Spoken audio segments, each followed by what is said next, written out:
안녕하세요. 종로학원 한월교육 교재연구소 임승열입니다. 반갑습니다. 이번 시간에는 수능 체제와 킬러 문항들에 대한 설명을 드리도록 하고 이에 대한 대비 방법 및 콘텐츠 소개를 하도록 하겠습니다.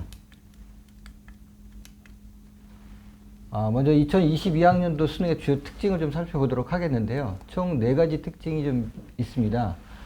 국어, 수학과 직업탐구의 영역 같은 경우는 공통과목과 선택과목 체제로 바뀌게 되는데요. 특히 국어와 수학 같은 경우는 공통과목에서 70%가 출제가 되고요. 선택과목에서는 30% 정도가 출제가 됩니다.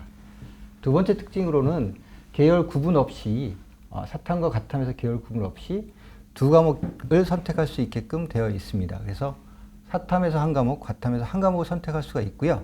기존처럼 사탐에서 두 과목을 선택할 수가 있습니다. 또한 과탐에서도 두 과목을 선택할 수 있는 선택의 체제 폭이 좀 넓어졌습니다. 그리고 다음으로는 상대평가와 절대평가인데요. 기존의 국어, 수학, 탐구가 상대평가로 실시가 됐었는데 동일하게 상대평가로 실시가 되고요. 제2외국어 한문이 절대평가 영역으로 넘어갔습니다. 그래서 영어, 한국사, 제2외국어가 절대평가로 출제가 되고 있습니다. 다음은 EBS 연계율인데요. 70%에서 50%로 연계율이 축소가 돼서 EBS 수능 특강이라든가 수능 완성이라는 교재에 그 영향력이 조금 완화가 될 것 같습니다. 다음은 2022학년도 수능 체제에 대해서 각 교시별로 설명을 좀 드리도록 하겠습니다. 수능은 아침 8시 40분부터 1교시가 시작이 되는데요. 5교시가 끝나는 5시 40분까지 총 9시간을 수능 시험을 치르게 됩니다. 이제 1교시를 살펴보면요. 국어 영역이 총 45문항이 80분에 걸쳐서 시험을 실시하게 되고 수학 같은 경우는 30문항으로 100분이 주어집니다. 그리고 점심 식사를 하고 난 3교시에는 영어가 실시가 되는데요. 영어는 45문항 70분이 실시가 됩니다. 영어 같은 경우는 17문항의 듣기평가 문제가 있고요. 4교시는 필수 과목인 한국사를 필두로 해서 사탐에서 과탐에서 각각 한 과목, 아까 말씀드린 대로 자기가 좋아하는 과목에서 두 과목을 선택할 수 있게 됩니다. 그리고 5교시는 마지막으로 제2외국어 한문을 실시하게 되는데요. 30문항이고요. 40분에 걸쳐서 시험을 치르게 됩니다. 물론 제2외국어 같은 경우는 선택을 안 하는 학생들이 있기 때문에 시험은 조금 일찍 끝나는 학생들도 있습니다.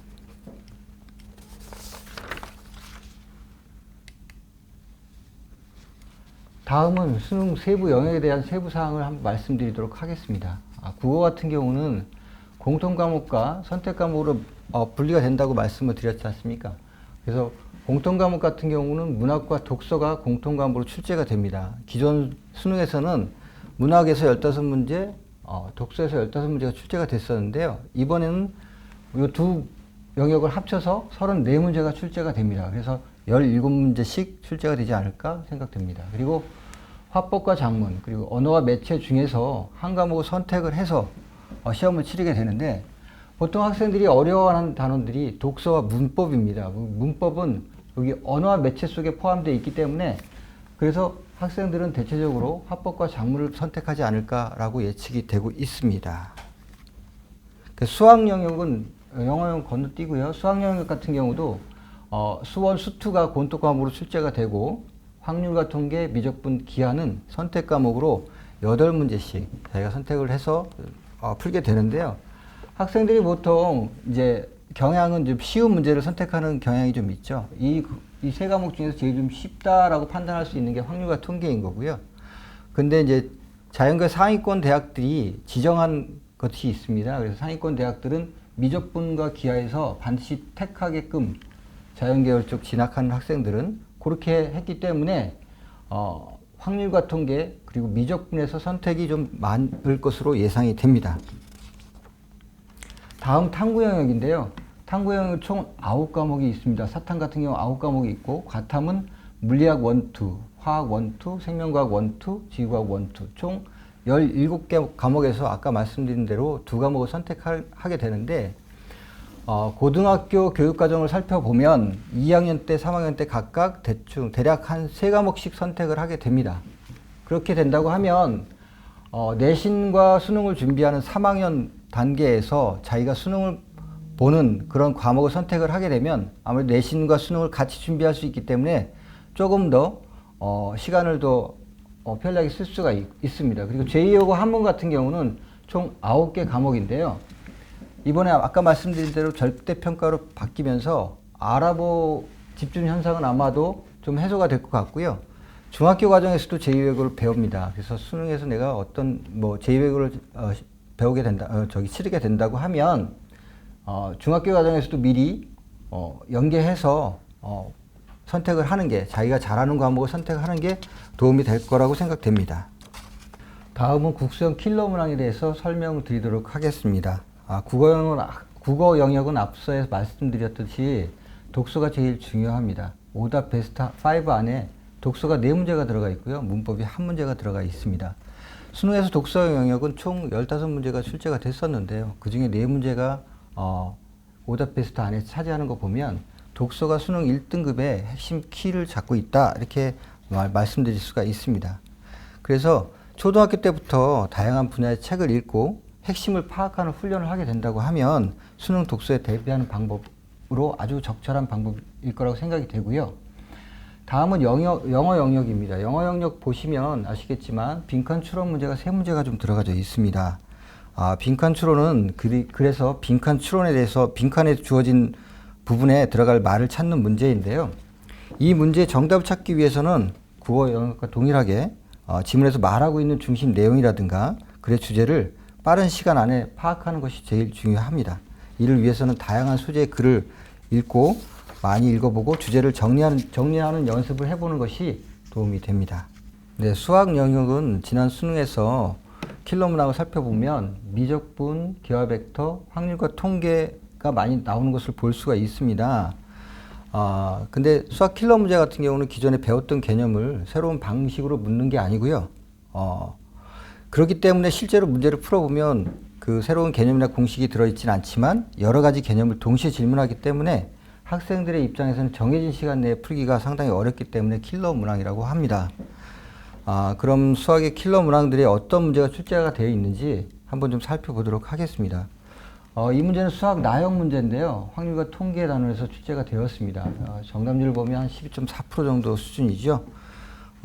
내용에 대해서는 이 문제 같은 경우도 세 가지 개념이 지금 복합해서 문제를 푸는 키가 되는데 중복조합, 여사건의 확률, 그리고 조합이라는 각각의 다른 학년에서 배웠던 개념들을 도입해야만 문제를 풀 수 있는 그런 문제입니다. 자, 이런 문제들을 정복하기 위해서 어떤 훈련이 좀 필요할까요? 중학교 과정과 초등학교 과정에서 어떤 어려운 문제들이 있는지 한번 그것까지 살펴보고 말씀을 좀 드리도록 하겠습니다. 자, 중학교 과정에서는 어떤 문제들이 학생들이 어려워할까요? 정답은 매년 3월에 실시하는 교육청 주관 고1 전국연합 학력평가에 있습니다. 자, 3월에 실시되기 때문에 출제 범위가 고등학교 과정은 배제가 되고 중학교 과정에서만 출제가 됩니다. 올해 시험 같은 경우는 코로나19로 인해서 정상적으로 시험이 실시되지 않았기 때문에 작년 시험을 분석해서 정답률이 낮게 나온 단원을 좀 파악해 봤습니다.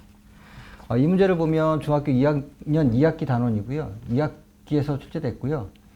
도형의 단문과 피타고라스 정리해서 출제가 됐습니다. 정답률은 15% 정도 수준이었습니다. 보통 이제 오답 베스트 5를 살펴보니까요. 그 원의 성질, 도형의 단문, 그리고 2차 함수 단원에서 출제된 문항들이 오답 베스트 5를 차지를 했고요. 초등과정 같은 경우는 경시대 문제들을 한번 좀 살펴봤습니다. 경시대에서 학생들이 어떤 문제들이 좀 어렵게 봤는지 이런 것들을 좀 살펴보면요. 초 6학년 도형 문제들이 상당히 좀 어렵게 학생들은 경시대임에도 불구하고 0.6%의 정답률을 좀 보였고요. 또 자료와 가능성 문제, KMC 인증시험 30일의 문제도 정답률 5.1%. 이 부분 같은 경우는 앞서 얘기했던 수능 문제에서 확률과 통계하고 연결되는 그런 문제이고요. 도형 같은 경우도 기하라든가 수능 쪽에서 그런 부분과 연결되는 그런 문제입니다. 저희 회사에서는요, 이런 문제들을 대비하기 위해서 학생들에게 프리미엄 맥스라는 책을 출시를 하였습니다. 그 프리미엄 맥스는요, 경시대의 문제들을 영역별로 분리를 했습니다. 수화 연산, 도형 측정, 규칙성과 자유와 가능성. 그리고 중등 1학년에서 3학년까지는 수화 연산, 문자식 함수, 그리고 기하, 확률과 통계 이렇게 구분을 해서 저희가 책을 출판을 했고요. 특징을 보면 문항의 난이도, 정답률별로 문제를 배치를 했습니다. 그래서 내 수준에 맞게 차근차근 학습을 할 수 있고요. 쉬운 문제라 하더라도 그 문제를 틀리지 않게, 계산 실수가 나지 않게 문제를 풀어보는 연습을 하고 난 다음에 고난이도 문제들을 접근하는 방식으로 저희가 준비를 했습니다. 그리고 또 아까 말씀드린 것처럼 수능에서의 그 여러 가지 개념들이 혼합되어 있는 이런 문제들이 그런 문제들은 사고력을 요하는 문제들이거든요. 그런 문제들 같은 경우는 이렇게 사고력 수학 문제를 초등학교 때부터 연습을 하게 되면 그런 문제들을 충분히 대비를 할 수 있고요. 그래서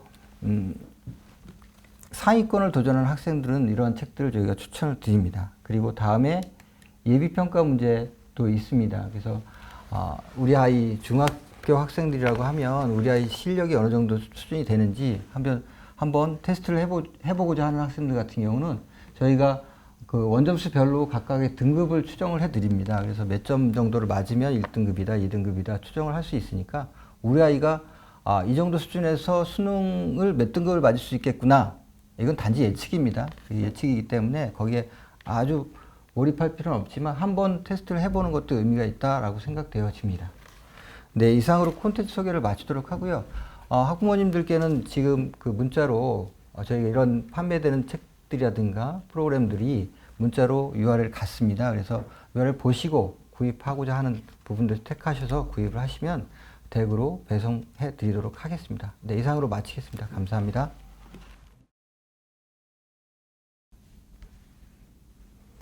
안녕하세요. 종로학원 하늘교육교재연구소 최지영입니다.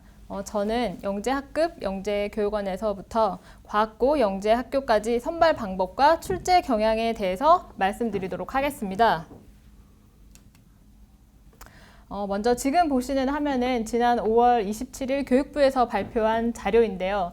여기서 중요한 것은 수학, 과학 분야의 영재를 조기 발굴 및 성장하기 위해서 시스템을 마련한다는 것입니다. 즉 초등학교, 중학교 영재학급 영재교육원에서부터 고등학교 및 대학 등으로의 교육과정 및 진로 진학 연계를 강화하겠다는 것인데요. 영재교육 대상자 수를 한번 알아보겠습니다.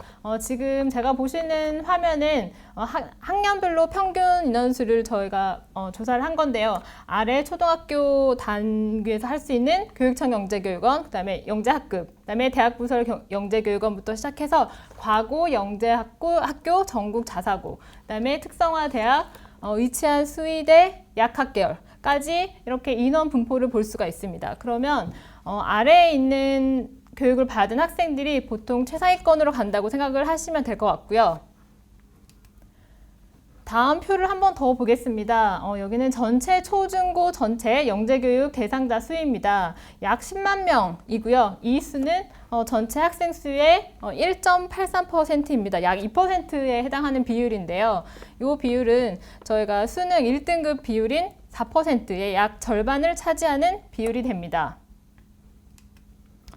그러면 최상위권 대학별 선발 인원도 한번 알아보겠습니다. 카이스트 같은 대학기술 특성화 대학 선발 인원과 의치한 수의대 그리고 2022학년도에 선발하는 약대 선발 인원까지 합해 보았는데요. 이 수치는 약 8,100명이었습니다. 이 수도 마찬가지로 약 2%에 달하는 것을 알 수 있는데요. 앞에서 본 비율과 지금 보시는 비율이 비슷한 것을 알 수 있는데 결국 앞에서도 보여드렸다시피 초, 중 단계에서 영재교육원, 영재학급을 다니는 학생들이 주로 대부분 최상위권에 진학을 한다라고 생각을 하시면 될 것 같습니다. 그러면 아마 이제 제가 여러 가지 표를 보여드렸으니까 이제 내 아이가 최상위권 대학으로 가기 위해서는 어디서부터 시작을 해야 되는지 가늠이 되실 텐데요. 처음 시작인 영재교육원, 영재학급부터 살펴보도록 하겠습니다. 영재교육원 선발 분야는 수학, 융합, 수학, 과학 여러 가지 분야가 있는데요. 그 중에서 수학, 융합, 수학 분야, 그 다음에 과학 분야 이렇게 세 가지 분야가 차지하는 비율이 약 70% 이상이 됩니다. 그리고 영재교육원 같은 경우에는 보통 주말을 이용해서 수업을 진행을 하고 프로젝트식으로 수업을 합니다. 그리고 영재교육원은 보통 비슷한 지적 호기심을 가진 학생들, 또래의 친구들이 같이 수업을 하기 때문에 오히려 더 내가 좋아하는 과목에 대한 흥미를 더 느끼게 되고 더 깊이 있는 연구를 할 수가 있습니다. 그리고 영재교육원에서 활동한 내용들이 결국은 내 아이의 포트폴리오가 되는데요. 그러면 영재교육원 선발 방법에 대해서 보겠습니다. 영재교육원은 크게 교육청 영재교육원과 대학부설 영재교육원이 있습니다. 선발 방법은 교육청의 경우는 관찰 추천 방식으로 진행이 되고요. 주의들을 통해서 지원하신 다음에 학교에서 추천을 받아서 지필고사 형태인 영재성 검사, 창의적 문제 해결력 평가 및 면접 평가를 치르게 됩니다. 그리고 대학부설 영재교육원은 대학별로 상이하기는 하나 대부분 서류평가, 심층 면접으로 선발을 하게 됩니다. 그러면 제가 아까 지필고사 형태라고 말씀을 드렸는데 영재성 검사, 창의적 문제 해결력 평가, 면접 평가, 그다음에 대학 부설에서 치르는 심층 면접 어떤 식으로 문제가 나오는지 한번 보도록 하겠습니다. 지금 보시는 문항은 2020학년도 서울시 교육청 영재교육원 수학 문제였습니다. 마방진을 활용한 사고력 문항이라고 볼 수 있고요. 다음 또 보겠습니다. 길이가 20인 모양 자를 이용해서 문제를 푸는 이런 내용으로 구성이 되어 있는데 지금 보시는 것과 같이 영재교육원에서 출제되는 수학 문항의 경우는 대부분 이렇게 사고력 문항으로 출제가 되고 있습니다. 이런 사고력 문항 유형 같은 경우에는 학생들이 내가 사고력 문항을 경험을 해본지 유무가 굉장히 중요하다고 할 수 있는데요. 어렸을 때부터 이런 사고력 유형을 많이 접해 본 학생이 아마 이런 시험에서도 유리하리라고 생각이 됩니다. 과학 문항도 한번 보겠습니다. 과학 같은 경우에는 교과 심화를 기본으로 한 창의성 문항이 주로 출제가 되는데요. 문제 한번 보겠습니다. 초등학교 3학년에 출제된 문항이었고요. 다음은 4학년에서 출제된 문항이었습니다. 와카오터를 활용한 이런 문항들이 출제가 되었고 그 다음에 영화죠. 스파이더맨과 앤트맨을 활용한 창의성 문항이 출제되기도 하였습니다. 그리고 지금 제가 보여드리는 실험 설계에 관련한 문항들은 제가 앞으로 설명해 드릴 영재학교 2단계, 3단계에서 자주 출제되는 실험 설계 유형의 문항입니다. 이런 문항들이 초등학교 단계에서는 어떻게 출제가 되는지 보시라고 보여드립니다. 네, 그래서 영재교육원에 우리 학생과 학부모님이 관심이 있으시다면 좀 제가 아까 미리 접해보는 걸 추천을 드렸는데요. 영재교육원 선발고사 대비 파이널 교재입니다. 저희 교재고요. 이 교재의 내용을 화면으로 보여드리니까 이런 문제를 좀 연습을 하면 우리 아이가 나중에 도움이 되겠다 하시면 될 것 같습니다. 문제 보겠습니다. 이런 문제들이 수록이 되어 있고 영재교육원 출제되었던 문항입니다. 이런 문제도 실험 설계하는 문제가 실제로 책에 있었고 출제된 문항이고요. 네, 그러면 다음은 영재학교입니다. 영재학교는 보통 2단계 전형은 5월에 시험을 치르게 되는데요. 지금 이번 연도 같은 경우에는 6월 14일 날 2단계 전형이 치러졌습니다. 그러면 간략하게 8개 영재학교에 대해서 출제 경향을 분석해 보도록 하겠습니다. 먼저 서울과고입니다. 서울과고의 경우 약 2년 전까지만 해도 고난도 경시형 문항이 주로 출제가 되었습니다. 그런데 최근에는 트렌드가 약간 융합 문항이 다수 출제되는 것으로 바뀌었는데요. 영역 간 융합이라던가 수학 융합 문항들이 많이 출제가 되었습니다.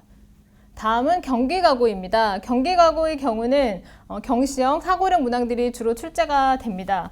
그런데 이번 같은 경우에는 문항수는 줄어들었어요. 그런데 문항수가 줄어들면서 시간도 같이 30분이 줄어들었기 때문에 아이들은 시간 안배를 못해서 시간이 부족했다는 그런 평이 많았습니다.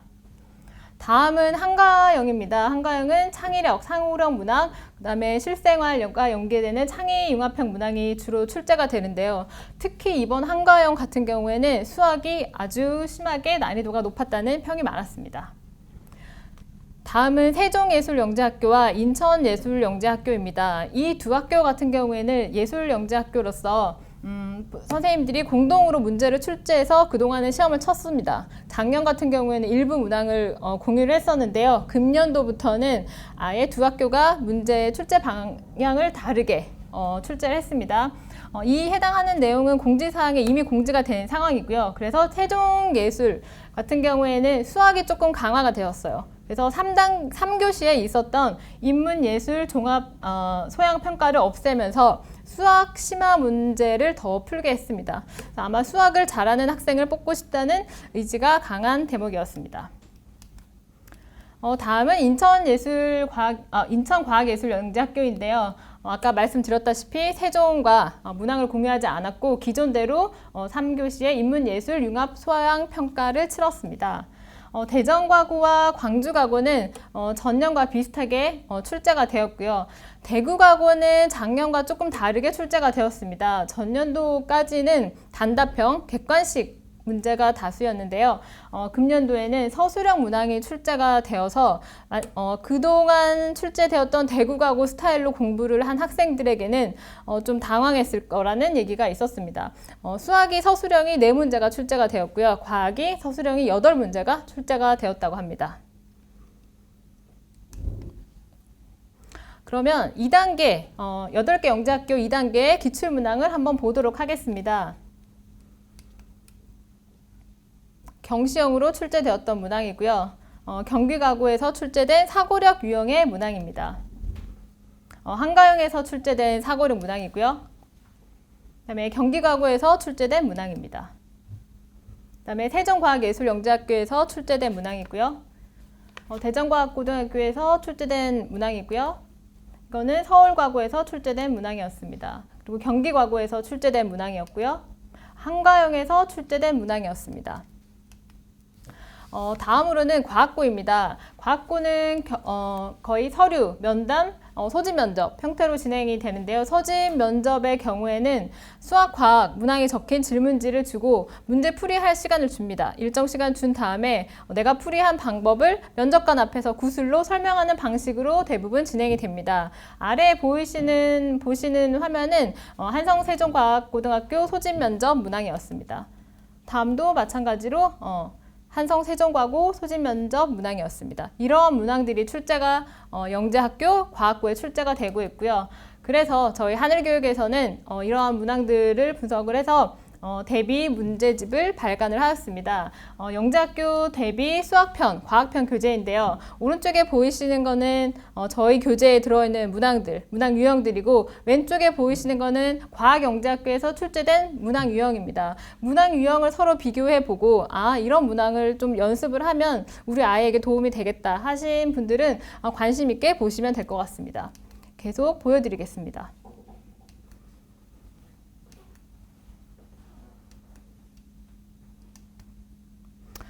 네, 그래서 저는 이제 지금까지 영재교육원에서부터 영재학교까지 출제 경향이라던가 이런 거에 대해서 알아봤는데요. 지금 설명의 신청자에 한해서 모바일로 URL 주소가 갔을 거예요. 이런 저희 혜택들을 다 살펴보시고 내가 해당하는 관심 있는 교재가 있으시면 신청을 하시면 좋으실 것 같습니다. 첫 번째는 아까 제가 말씀드렸던 영재교육원 선발고사 대비 파이널 교재. 이거는 사고력 문항으로 구성이 되어 있고 이런 것들을 활용하시면 좋을 것 같고 오른쪽에 보이시는 거는 영재교육원 실전 대비 문제집인 게이트 교재입니다. 이런 교재도 있고요. 아까 바로 앞서서 소개해드린 과학고, 그 다음에 과학영재학교 대비 교재, 과학편, 수학편 교재가 있습니다. 그럼 마지막으로 온라인 설명회 신청자에 한해서 하늘교육 에듀올 1:1 방문 가외 10% 할인 혜택을 드리고 있습니다. 제가 말씀드린 이러한 혜택들을 다 받아보시면 좋을 것 같습니다. 그럼 제 설명은 여기서 마치도록 하겠습니다. 감사합니다. 자, 지금부터 온라인 설명회 시작하겠습니다. 저희가 어떤 강당이나 이런 데 설명회를 하다가 코로나19 상황으로서 저희가 좀 비상적으로 온라인으로서 어떤 지역별 설명회를 하는 것으로 지금 현재 진행을 하고 있습니다. 제가 지금 말씀드리는 자료는 여러분들이 이미 예약하신 어떤 카카오톡을 통해서 여러분 자료 제공이 되었습니다. 그래서 여러분들이 자료를 참고를 하시고 제가 자료 위주로서 중요한 부분만 좀 짧게 브리핑을 드리도록 하겠습니다. 먼저 여러분 3페이지 보시면은 고교 선호도 변화가 있습니다. 이미 특목고 자사고가 금년도 기준 초등학교 5학년부터는 일괄적으로 일반고로 전환된다라고 이미 발표를 했었죠. 그 이후에 지금 현재 학부모님들의 어떤 학교 선호도가 좀 변화된 걸로 나타나고 있는데, 먼저 5페이지 보시면은 초등학교, 중학교 여러분들이 이번에 예약을 하시면서 저희가 조사를 들어갔습니다. 매년마다 저희가 실시하는 건데 전년도랑 금년도랑 좀 달라진 양상이 있다라면은 일반고로 전환 발표 이후에 자사고라든지 뭐 외고라든지 이런 부분들의 선호도는 좀 떨어진 데 반해서 초등학생이 됐든 중학생이 됐든 대체적으로 과학고등학교의 선호도가 현재 초등학생들은 19.4% 전년도 선호도에 있다 금년도 25.3%까지 지금 급격하게 올라가고 있고, 중학생 같은 경우에도 13.5%에서 17.6%로 전반적으로 과학고등학교에 대한 선호 양상이 크게 높아지고 있다, 이렇게 지금 볼 수 있습니다. 6페이지 보시면은 전체 선호도는 뭐 외대, 부고, 서울 과고 순서로 나타나고 있고, 7페이지 초등학교 같은 경우에는 서울과학고등학교가 가장 선호도가 높은 영재학교로 지금 현재 나타나고 있습니다.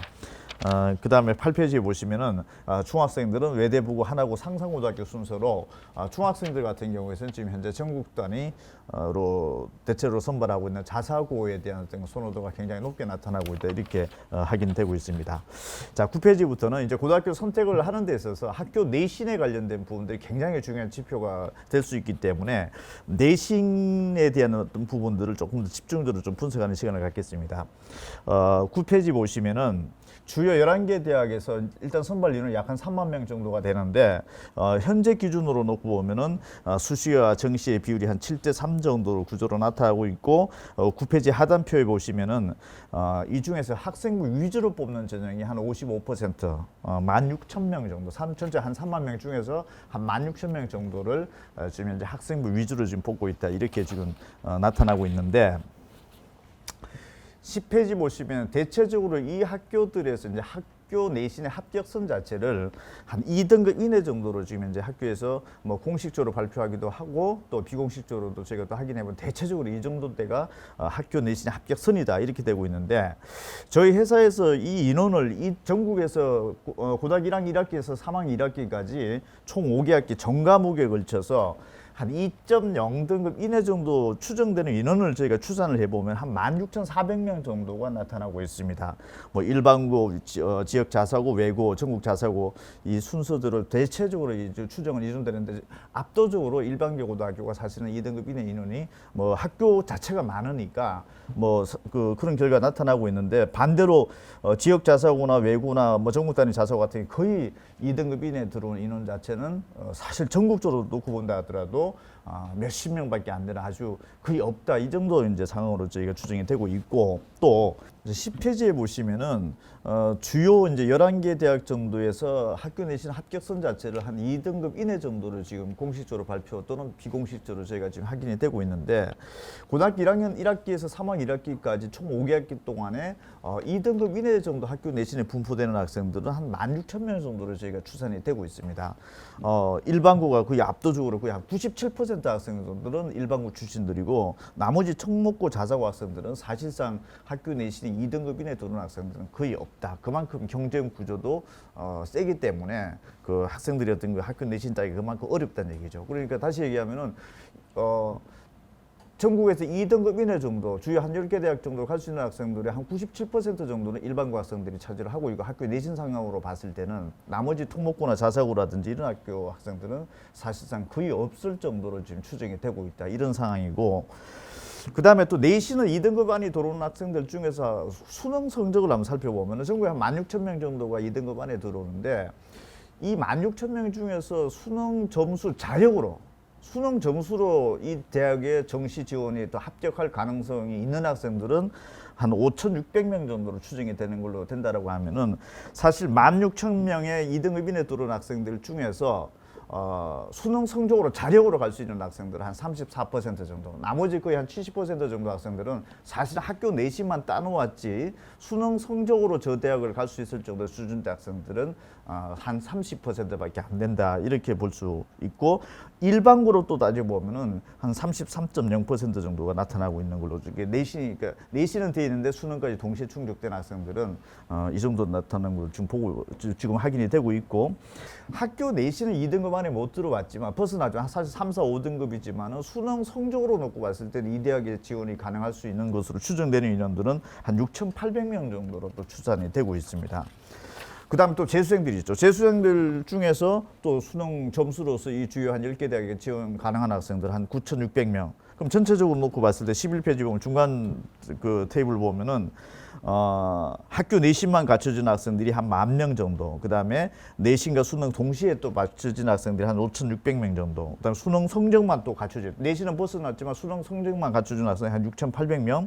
재수생들이 한 9,600명 정도 본다라고 하면은 학교 내신은 사실은 좀 제껴놓고 수능 성적 자력으로서 이 주요 한 10개 대학을 갈 수 있는 학생들 한 22,000명 정도 추정이 되는 거죠. 나머지 한 10,000명대 학생들은 사실 학교 내신만 갖춰놓았던 학생들이다 이렇게 볼 수가 있는데 여기 11페이지 중간표에 보시면은 그 외고나 국제고 같은 경우에 내신 또는 내신과 수능을 동시에 충족된 학생들은 거의 없죠. 거의 없는데 오른쪽에 가보시면은 서울대학교 합격생으로 놓고 보면은 학교 내신 갖춰놓은 학생들은 거의 없는데 이 외고나 국제고 출신 중에서 서울대학교를 갔던 학생들의 거의 한 7, 80%는 또 수시로 지원했다는 얘기가 되는 거죠. 수시에 합격을 했다. 그렇다면은 학교 내신 성적은 2등급대 자체가 안 나오는데 서울대 합격생 숫자를 놓고 보면 거의 한 7, 80%대 학생들은 또 수시로 갔다라고 하는 걸로 놓고 봤을 때 학교 내신만 사실은 따놨다고 해가지고서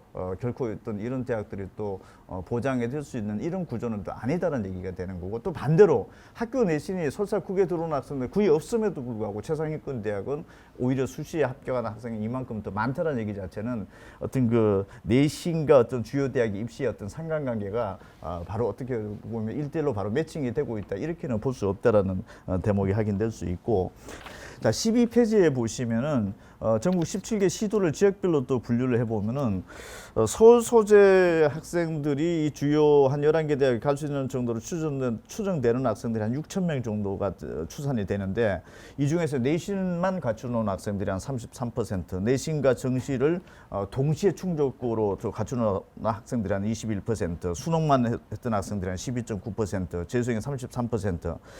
전국적인 상황을 놓고 보면은 주요 11개 대학에서 그 지원이 가능한 학생들 중에서 한 40% 정도는 내신만 갖춰놓은 학생들이고 나머지 한 60% 정도대 학생들은 뭐 재수생이 됐든지 아니면 재학생이 됐든지 간에 수능 점수가 이미 좀 기확보된 학생들이 한 60% 정도는 된다 이렇게 데이터 해석을 할 수가 있습니다. 13페이지로 가보시면은 이건 서울 25개 구로 또 정밀하게 들어가서 봤던 자료인데 강남구 한번 보시면은 한 1,100명 정도가 추정이 되는데 강남구 1,100명 정도 되는 학생들이 서울 소재 한 11개 대학 정도 갈 수 있는 그 지원권 에리아 안에 들어온다라고 볼 수가 있는데 이 중에서 학교 내신으로 갖추는 학생들은 한 3.7%밖에 안 된다라는 거죠. 대부분의 거의 한 90% 이상대 학생들은 지금 현재 수능 점수로서 뭔가 좀 현재 컨디션을 갖춰놓고 있는 것이지 학교 내신의 컨디션을 갖춰놓은 학생들은 한 3.7%밖에 안 된다라는 거. 나머지 지역 상황들도 있는데 뭐 예를 들어 나머지 어떤 반대적인 상황이 있죠. 내신만 갖춰놓고 있고 수능 점수는 아예 그냥 갖춰지지 않은 상황이라든지 이런 부분들을 지금 현재 전국 17개 시도도 지역별로 다 분석이 되어 있는데 지금 13페이지에서는 지금 저기 서울권 소재만 지금 현재 되어 있습니다. 나머지 부분들은 아마 지방권에서는 지방권 또 설명할 때도 다시 또 상세하게 또 설명을 드리도록 그렇게 되어 있습니다. 그 다음에 15페이지 같은 경우에 서울 주요대 지원 가능한 그 인원이 많은 학교들을 한번 뒤져보면은 실제적으로 그 내신만 갖춰놓는 학교는 거의 없다라고 볼 수 있죠. 지금 내신이 됐든 수능이 됐든 이 주요 한 11개 대학을 갈 수 있을 정도의 그 분포도 자체가 많은 고등학교를 분석을 해보면은 사실 학교 내신보다는 수능이 동시에 갖춰졌거나 아니면 뭐 재수생 비율이 좀 높다라든지 이런 부분들의 분포도가 나타나는 것들이 좀 특징적이다라는 걸 볼 수가 있습니다. 지방권 소재 학교들도 저희 설명의 자료에서 또 뒷부분에서 또 설명을 드릴 겁니다. 16페이지에 보시면은 자 그러면은 수시에서 이제 학교 내신은 어느 정도 갖춰졌다라는 가정하에 그 수시에서도 수능 최저를 보는 대학이 있고 안 보는 대학들이 있는데 주요 여기 11개 대학 정도를 보면은 수시에서 수능 최저를 미반영하는 대학이 거의 한 80% 정도가 됩니다. 이 학생부 종합전형에서는. 그러니까 주요 한 11개 대학에서는 학생부 종합전형에서는 수능 최저를 아예 사실상 안 본다라는 거. 그러면은 학생부 교과 성적이 중요해진다는 얘기가 되는 거고 지금까지 분포도를 놓고 봤을 때 학교 내신 성적은 되는데 수능 성적이 안 되는 학교라든지 이런 지역들이 굉장히 많이 있죠. 그렇다면은 비교과 영역 자체도 학생부 교과 성적 못지않게끔 비교과 자체가 교과와 관련된 부분들에 대해서 뭔가 경쟁력을 갖추어 나왔느냐 그렇지 않느냐에 따라서 굉장히 영향력이 좀 달라질 수도 있다 이렇게 해석이 될 수가 있고 대신에 또 학생부 교과 학교 내신 위주로 뽑는 전형에서는 주요 여기 뭐 고대라든지 한양대 같은 경우에 지금 현재 수능 체제를 반영을 하고 있는데 이 반영을 하고 있는 전체적인 비율 자체를 보면 한 70% 정도. 그러니까 학교 내신 위주로 뽑는 전형에서는 교과 성적 위주로 뽑는 전형에서는 수능 체제도 동시에 요구를 하고 있는 것이 그냥 70% 정도 된다 이렇게 볼 수 있고 17페이지가 각 학교별로 본 체제 요구 사항입니다. 18페이지. 전국 17개 시도로 봤을 때 내신 2등급 이내 들어오는 학생들 중에서 3개 영역에서 한 2등급 이내를 충족하는 비율을 분석을 해보면은 전국에서 2등급 안에 들어오는 학생들 중에서 3개 영역에서 2등급 이내를 갖춘 학생으로 추정이 되는 건 한 52.7% 정도 됩니다. 그러니까 절반 정도는 3개 영역에서 2등급이 지금 현재 안 들어오고 있다 이렇게 볼 수가 있는 거고 2개 영역에서 2등급 정도를 맞춘 학생들은 거의 한 76.5%. 그렇다면은 최소한 학교 내신 2등급 안에 들어오면서 두 과목 정도에서는 전국에서 한 11% 안에 들어온 학생들의 대열에 들어온 학생들 거의 한 80% 가까이 된다라는 것들을 좀 참고를 하면서 2등급 이내 들어오면서 최소한 두 과목에서만큼은 어떤 절대적인 어떤 그 한 11% 안에 들어올 정도의 어떤 경쟁력을 갖추는 것이 일반적으로 내신 경쟁력과 수능 경쟁을 놓고 봤을 때 대충 어떤 비슷한 어떤 그 경쟁 구도에 들어갈 수 있다 이렇게 추정이 되고 있습니다.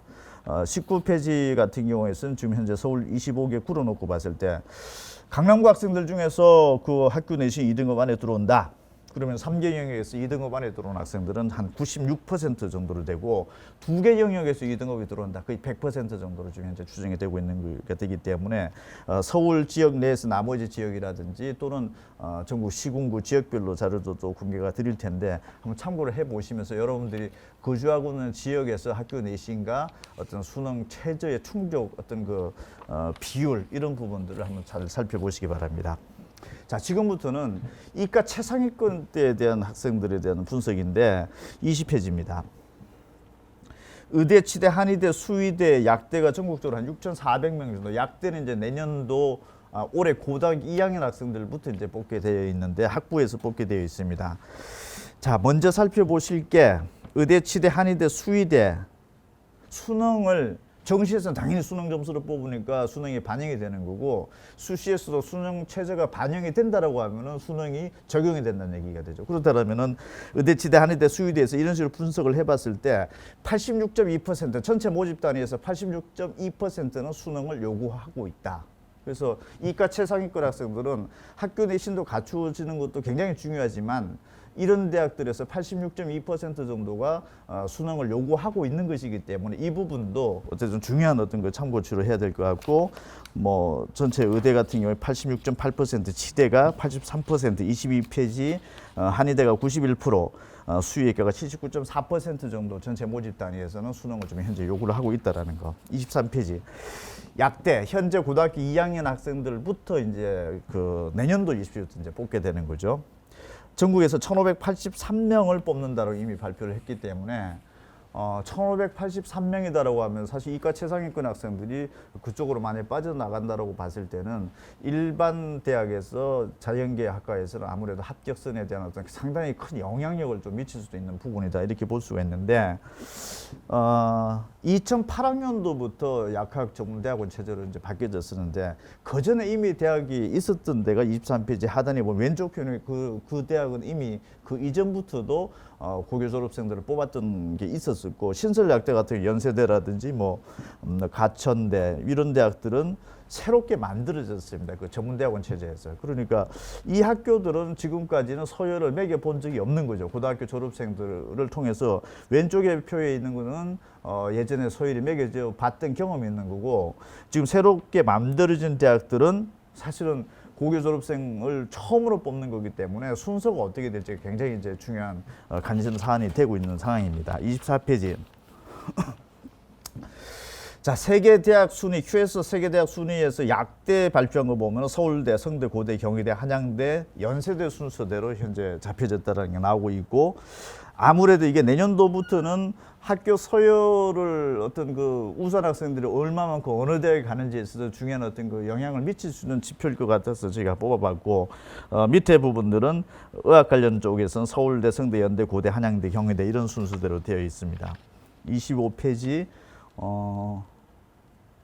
저희 회사에서 현재 예상 순위를 뽑아본 겁니다. 자, 약대는 그 대학에서 의대가 있는지 없는지, 뭐 병원 관계 어떻게 되는 여러 가지 어떤 변수들이 복합적으로 이제 작용을 할 텐데, 내년도부터는 이게 이제 본격적으로 저희도 나올 텐데, 현재 저희 회사에서 추정을 해본다라면 25페이지 정도의 약대가 순서로 현재에서 설정되지 않을까라는 추정은 일단 해봅니다. 근데 현재 고등학교 2학년 학생들 또는 금년도 고3 학생들 중에서 굳이 재수를 해서라도 이런 어떤 의학 관련 쪽에 가고자 하는 학생들은 앞으로 이런 순위 자체가 굉장히 중요한 관심 지표가 될 것도 같습니다. 26페이지. 이런 이과 최상위권들이 의대 치대 정도를 목표로 한다라고 하면은 주요 대학에서 합격선 자체가 지금 1.5등급 이내 정도 들어와 줘야 됩니다. 아까 주요 10개 대학에서는 한 2등급 이내 정도 들어오는 걸로 추산이 됐었는데, 이과 최상위권들은 1.5등급 정도를 지금 현재 그 발표를 좀 하고 있고, 또 추정도 그렇게 하고 있는데, 전체적으로 1.5등급 안에 들어왔거나 또는 아예 의대라든지 이런 그 의대를 갈 수 있을 정도의 수능 점수가 나오는 학생들을 실제 추정을 해보면 한 2,800명 정도로 저희가 추정이 되고 있습니다. 이 2,800명 중에는 한 42% 정도는 학교 내신만 갖춰놓은 학생, 수능 성적은 안 갖춰져 있는데 학교 내신만 갖춰진 학생들은 한 42% 정도. 내신도 갖춰졌고 자력으로 수능으로도 갈 수 있는 학생들은 한 9.7% 정도, 굉장히 떨어지고 있죠. 내신은 갖춰졌는데 수능이 그만큼 충족되는 학생들이 줄어든다는 얘기가 되죠. 그러면은 내신도 갖춰놓고 수능까지 같이 갖춰놓은 학생들이 어떻게 보면 가장 큰 경쟁력이 있는 학생들이 될 텐데, 이게 한 9.7% 정도. 내신 아예 벗어났다. 수능 점수로 정시에 갈 수 있는 학생들이 한 20.4% 정도. 나머지는 재수생들이 한 27.6% 정도로 의대 정도를 갈 수 있을 정도의 어떤 그 성적대 분포도는 현재 이렇게 나타나고 있습니다. 전국 17개 시도를 놓고 보면은 서울 같은 경우에 한 570명 정도대가 좀 추정이 되고 있는데, 서울 학생들 중에서는 이런 의대 진입권으로 봤을 때 지원이 한번 가능할 만한 학생들의 스펙트럼을 보면은 한 34% 정도는 내신만 갖춰진 학생들. 사실 보장은 100% 개런티가 안 되는 거죠. 한 34% 정도는 내신만 갖춰졌다. 두 번째, 한 13.6% 정도는 내신도 갖춰졌고 수능도 갖춰졌다. 가장 경쟁력이 높은 학생들 한 13% 정도. 그다음에 수능만 갖춰졌다. 내신은 벗어났지만 수능 성적으로 자력으로 내신에 상관없이 갈 수 있는 학생들 한 20% 정도 돼. 그리고 재수생들이 한 31.6% 정도 돼. 그렇다면은 서울 시내 소재하고 있는 학생들 중에서 의대 정도 지원할 수 있는 그 스펙트럼 안에 들어오는 학생들의 한 70% 정도는 자력으로서 정시로서도 갈 수 있는 어떤 그 에리어권에 설정이 되어 있다. 이렇게 특징을 볼 수 있고, 전국 17개 시도도 한번 좀 참고를 좀 해 보셔야 될 것 같습니다.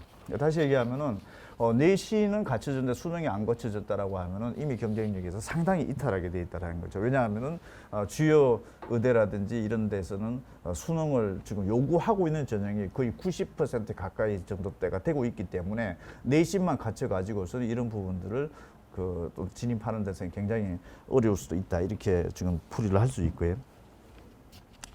27페이지는 지금 현재 그 강남구를 한번 놓고 보면은, 강남구 학생들 중에서 내신이 됐든 수능이 됐든 어쨌든 의대 정도를 지원할 수 있는 스펙트럼 안에 들어온 학생들을 분류를 해보면은, 내신만 갖춰진 학생들은 어떻게 보면 없다라고도 볼 수 있습니다. 이 정도 1.5등급 이내 정도 되는 극상층의 학생들이 현재 분포 자체가 지금 없다라는 얘기죠. 그만큼 내신 경쟁이 치열하다. 일반 고등학교 안에서도. 그렇다면 어떤 부분들이 충족이 되어져 있느냐.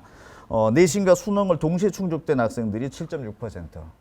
내신 아예 1.5등급을 벗어난 학생들 중에서 자력으로 정시로 지원 가는 건 안에 들어온 학생들이 한 절반 정도인 47.3% 정도. 나머지 학생들은 한 44.3% 정도가 재수생 이런 쪽으로 지금 현재 분류가 되어 있기 때문에 강남권 정도 살고 있는 학생들 중에서 의대 정도를 목표로 한다라고 하면 사실은 내신을 가지고서 어떤 그 경쟁력을 갖추고 있는 것은 현재 분포도의 통계적으로 봤을 때는 굉장히 희박하다 이렇게 해석이 될 수 있는 부분들이고 또 반대적으로 강남구 안에 나머지 어떤 지역에서는 반대 현상들이 돼 있는 거죠. 학교 내신은 충분히 갖춰져 있는데 수능 자체가 사실상은 어떤 때 보면은 거의 뭐 전혀 갖춰지지 않는 구들도 상당수가 나타나게 되어 있고 내신은 갖춰져 있는데 수능 점수가 안 갖춰져 있다라고 하면 이미 수능을 요구하는 전형이 자체가 지금 80% 넘기 때문에 이미 합격권에서는 한 80% 정도는 이미 이탈을 해 있다 이렇게 볼 수 있는 대목들인 거죠. 그 28페이지 보면은 의대 정도 내신이 됐든 수능이 됐든 어떤 의대 정도를 지원한 가능권 안에 내신으로 한 1.5등급 이내 수능 점수로 보면은 정시에 지원이 가능한 학교 숫자가 좀 많이 나온 학생 비율로 놓고 보면은 주요 상위권 고등학교들에서는 보면은 내신만 갖춰놓은 학생들은 거의 없다 이렇게 또 보는 통계입니다. 그 29페이지. 자, 내신은 1.5등급 안에 들어오는데 의대에서는 수능 최저학력 기준을 지금 현재 요구를 하고 있는데 대체적으로 4개 등급하면 한 5 정도를 맞춰야 될 수 있는 어떤 수능 최저 등급을 적용을 시켜보면은 서울 학생들 중에서 내신은 1.5등급 안에 들어온다. 수시에서 수능 최저를 갖춘 학생들은 27.7%밖에 안 된다라는 거. 내신은 갖춰져 있는데 나머지 한 70% 정도는 수능 때문에 아예 원서 자체가 낸다 하더라도 합격의 가능성이 굉장히 희박할 수 있다 이렇게 볼 수 있고 전국적으로 놓고 봤을 때 내신 1.5등급 안에 들어오면서 수능 최저를 갖춘 학생들은 18.1%, 거의 82% 정도 가까운 학생들은 사실은 내신만 그냥 갖춰져 있고 나머지 부분들은 수능 때문에 상당히 그 진입이 좀 어렵다 이런 구조로 좀 해석을 할 수가 있습니다. 30페이지. 이게 서울 시내 구별로 뜨고 놓고 봤을 때는 반대로 강남권 학생들은 1.5등급 안에 들어왔다라고 하면 사실 한 81.8% 정도는 수능 최저는 갖춰져 있다. 그렇지 않은 동네들 보면 아예 0%대까지 나타나기도 하고 있는데 어쨌든 내신과 어떤 수능의 어떤 밸런스 자체가 굉장히 극단적으로 지금 현재 분포되어 있는 것이 내신 최상위권 1.5등급 이내이면서 의대 정도에서 수능 최저를 요구하는 것들을 한번 상관관계를 분석을 해보면 거의 극단적인 수치가 지금 현재 나타나고 있기 때문에 이런 어떤 대학을 목표로 하는 학생들은 고등학교 선택을 하는 데 있어서 굉장히 참고치를 해봐야 될 테고 고교 진학 이후에도 어떤 학습 플랜을 짜야 될지는 굉장히 중요한 지표가 될 수도 있습니다. 31페이지부터 쭉 42페이지까지는 뭐 경찰대라는 사관학교 그 다음에 서울대 고교 유형별, 지역별 약 10년 전의 상황과 지금 현재 상황을 지역별로 잘 분석해 놓은 데이터가 있습니다. 참고로 한번 해보시기 바랍니다. 43페이지는 금년도 고등학교 2학년부터는 또 수능 체제가 또 바뀌어지는 부분들이 있고 정시 학대가 처음으로 적용이 되는 거죠. 정시 학대가 학대가 된다라고 하면 수능이 또 그만큼 비중이 높아진다는 얘기가 되는 거고 현재 고등학교 1학년 때부터는 정시 학대가 현 고2보다 더 학대되는 쪽으로 지금 현재 발표가 되어져 있고 뭐 그런 상황이 지금 현재 되어 있습니다. 그러니까 여러분들이 고등학교 선택하는 데 있어서도 수능의 비중은 점점 더 높아지고 있는 추세는 현재 가고 있다. 이게 만약에 절대평가로 간다 하더라도 사실은 수능의 비중은 높다라고 봐야 되는 거죠. 그러니까 어쨌든 앞으로 상황은 지금 학교의 어떤 내신 정도만 이렇게 충족시켜 가지고서는 과거보다는 조금 더 주요 대학에 진학하기에는 조금 더 어려워질 수도 있다. 이런 부분들을 예상이 되고 있습니다. 44페이지는 저희도 이 설명회 때 좀 많은 자료를 좀 공개를 하는데 초등학교 시험이 없죠. 중학교 때는 이제 절대평가죠.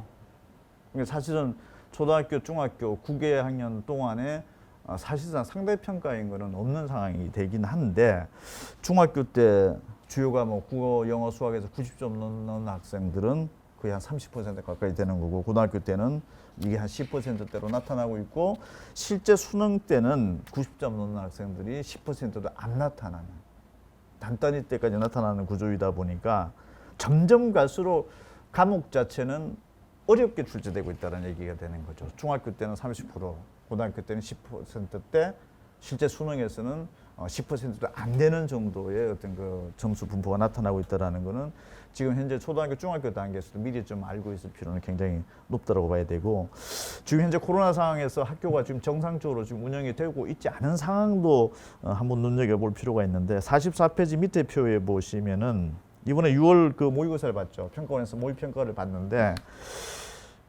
저희가 분석을 해봤더니 올해 6월 달이 90점이 넘으면 1등급인데 작년 수능에서 90점이 넘는 애들 한 7%가 나타났는데 금년 6월 달 모의고사에서는 90점 넘는 애 한 8%대, 한 1%대가 높아졌죠. 그러면은 조금 쉽게 출제되었다 이렇게 해도 이제 일단은 해석이 되는데 대신에 2등급, 3등급 80점대하고 70점대 자체는 작년 수능에 비해서 그 전에 수능에 비해서 좀 낮아지고 있는 거죠. 이 얘기 자체는 어쨌든 지금 현재 코로나 상황인데 고등학교 3학년 학생들의 성적 분포대를 놓고 보면 90점 넘는 학생들은 좀 더 잘하고 있고 나머지 그렇지 못한 한 80점이나 70점대 학생 성적이 떨어지고 있고 또 50점도 안 되는 학생들은 더 늘어나고 있다라고 하면은 성적에 대한 격차가 좀 커져가고 있다. 일단은 이렇게 해석이 될 수 있는 부분들인데 이게 그대로 초등학교, 중학교 상황에서도 공부를 잘하는 학생들은 더 잘해질 가능성도 있고 지금 그렇지 못한 학생들은 조금 더 격차가 좀 벌어질 수도 있다. 이렇게 좀 해석이 되고 있기 때문에 금년 고3의 상황을 놓고 보면 이러니까 초등학교, 중학교 단계에서도 지금 현재 비정상적으로 운영되는 어떤 그 교육 과정상에서 혹시나 모르는 어떤 그 학력 저하 현상이 발생하지 않도록 한번 관리를 좀 해보는 것, 어떤 관심을 가져보는 것도 어떨까라는 생각에서 한번 자료를 한번 보여드렸고 45페이지 같은 경우도 보면은 올해 6월달 성적 보면은 재수생들은 사실은 재수를 하고 나서 그 전에 비해서 한 1등급 정도가 올라가는 건 통계적으로 저희 회사에서는 추정이 되고 있고 그 다음에 올해 고3들이 그 전국에서 한 4% 안에 드는 1등급 학생들은 뭐 학교랑 이렇게 확인을 해본 바에 의하면은 최상위권 학생들은 좀 더 잘하고 있고 그렇지 못한 학생들은 좀 성적이 좀 떨어지고 있는 어떤 그 성적에 대한 양극화라는 격차가 좀 벌어지고 있다 이렇게 좀 확인이 되고 있습니다. 47페이지. 수능이 쉽게 출제되면은 어디가 유리할 것인가가 요즘 약간 그 얘기가 되고 있는데 47페이지 표에 보면 표준 점수 최고점이 좀 높게 상대적으로 그 전후에 비해서 높게 나타나면 어렵게 출제됐다는 얘기가 되고 표준 최고점이 낮게 나타나면은 상대적으로 쉽게 출제됐다는 걸 의미가 하는 건데 여기서 1등급, 2등급은 재수생들의 비율을 나타내는 숫자가 지금 여기 47페이지 나가 있는데 사실은 쉽게 출제되면은 오히려 재수생들한테 유리했을 수도 있고 반대일 수도 있고 그래서 이게 난이도를 어떻게 뭐 조절을 하면서 쉽게 어렵게에 따라서 어느 특정 집단에게 유불리가 있다라고 좀 단정하기는 좀 어렵다라는 얘기인데 48페이지를 잠깐 눈여겨 보면은 영어 같은 경우가 각 구별로 놓고 보면은 쉽게 출제가 되었다. 1등급 비율이 90점 넘는 비율이 많으면 많을수록 쉽다라고 일단 단순하게 가정을 해봤을 때 쉽게 출제될수록 공부를 잘하는 지역과 공부를 못하는 지역의 격차는 더 커진다라는 게 나타나고 있는 거죠. 다시 얘기하면은 쉽게 출제됨으로 인해 가지고서 아주 공부를 좀 못했던 학생들이 더 월등하게 올라가는 것보다는 공부를 평상시에 잘했던 지역에서 이런 더 높게 나타난다는 얘기 자체는 평상시에 좀 어렵게 공부하는 학생들일수록 쉽게 출제를 했을 경우에 점수 분포는 좀 더 높게 나타난다는 얘기가 되는 거죠. 고교 현장에서 이런 현상들이 나타나고 있기 때문에 초중 단계에서의 어떤 적절한 학습 난이도를 어느 정도 조절할 것인가 이런 부분들도 한번 참고치를 봐야 될 것 같고 49페이지 보시면은 지금 현재 국어하고 수학은 상대평가입니다. 뭐 4%, 11% 안에 들어오면 1등급, 2등급 구조가 돼 있는데 영어만큼은 지금 현재 절대평가죠. 90점이 넘어 1등급, 80점이 넘어 2등급 이렇게 돼 있는데 49페이지 좌측에 보면 영어가 만약 1등급을 맞은 학생이다.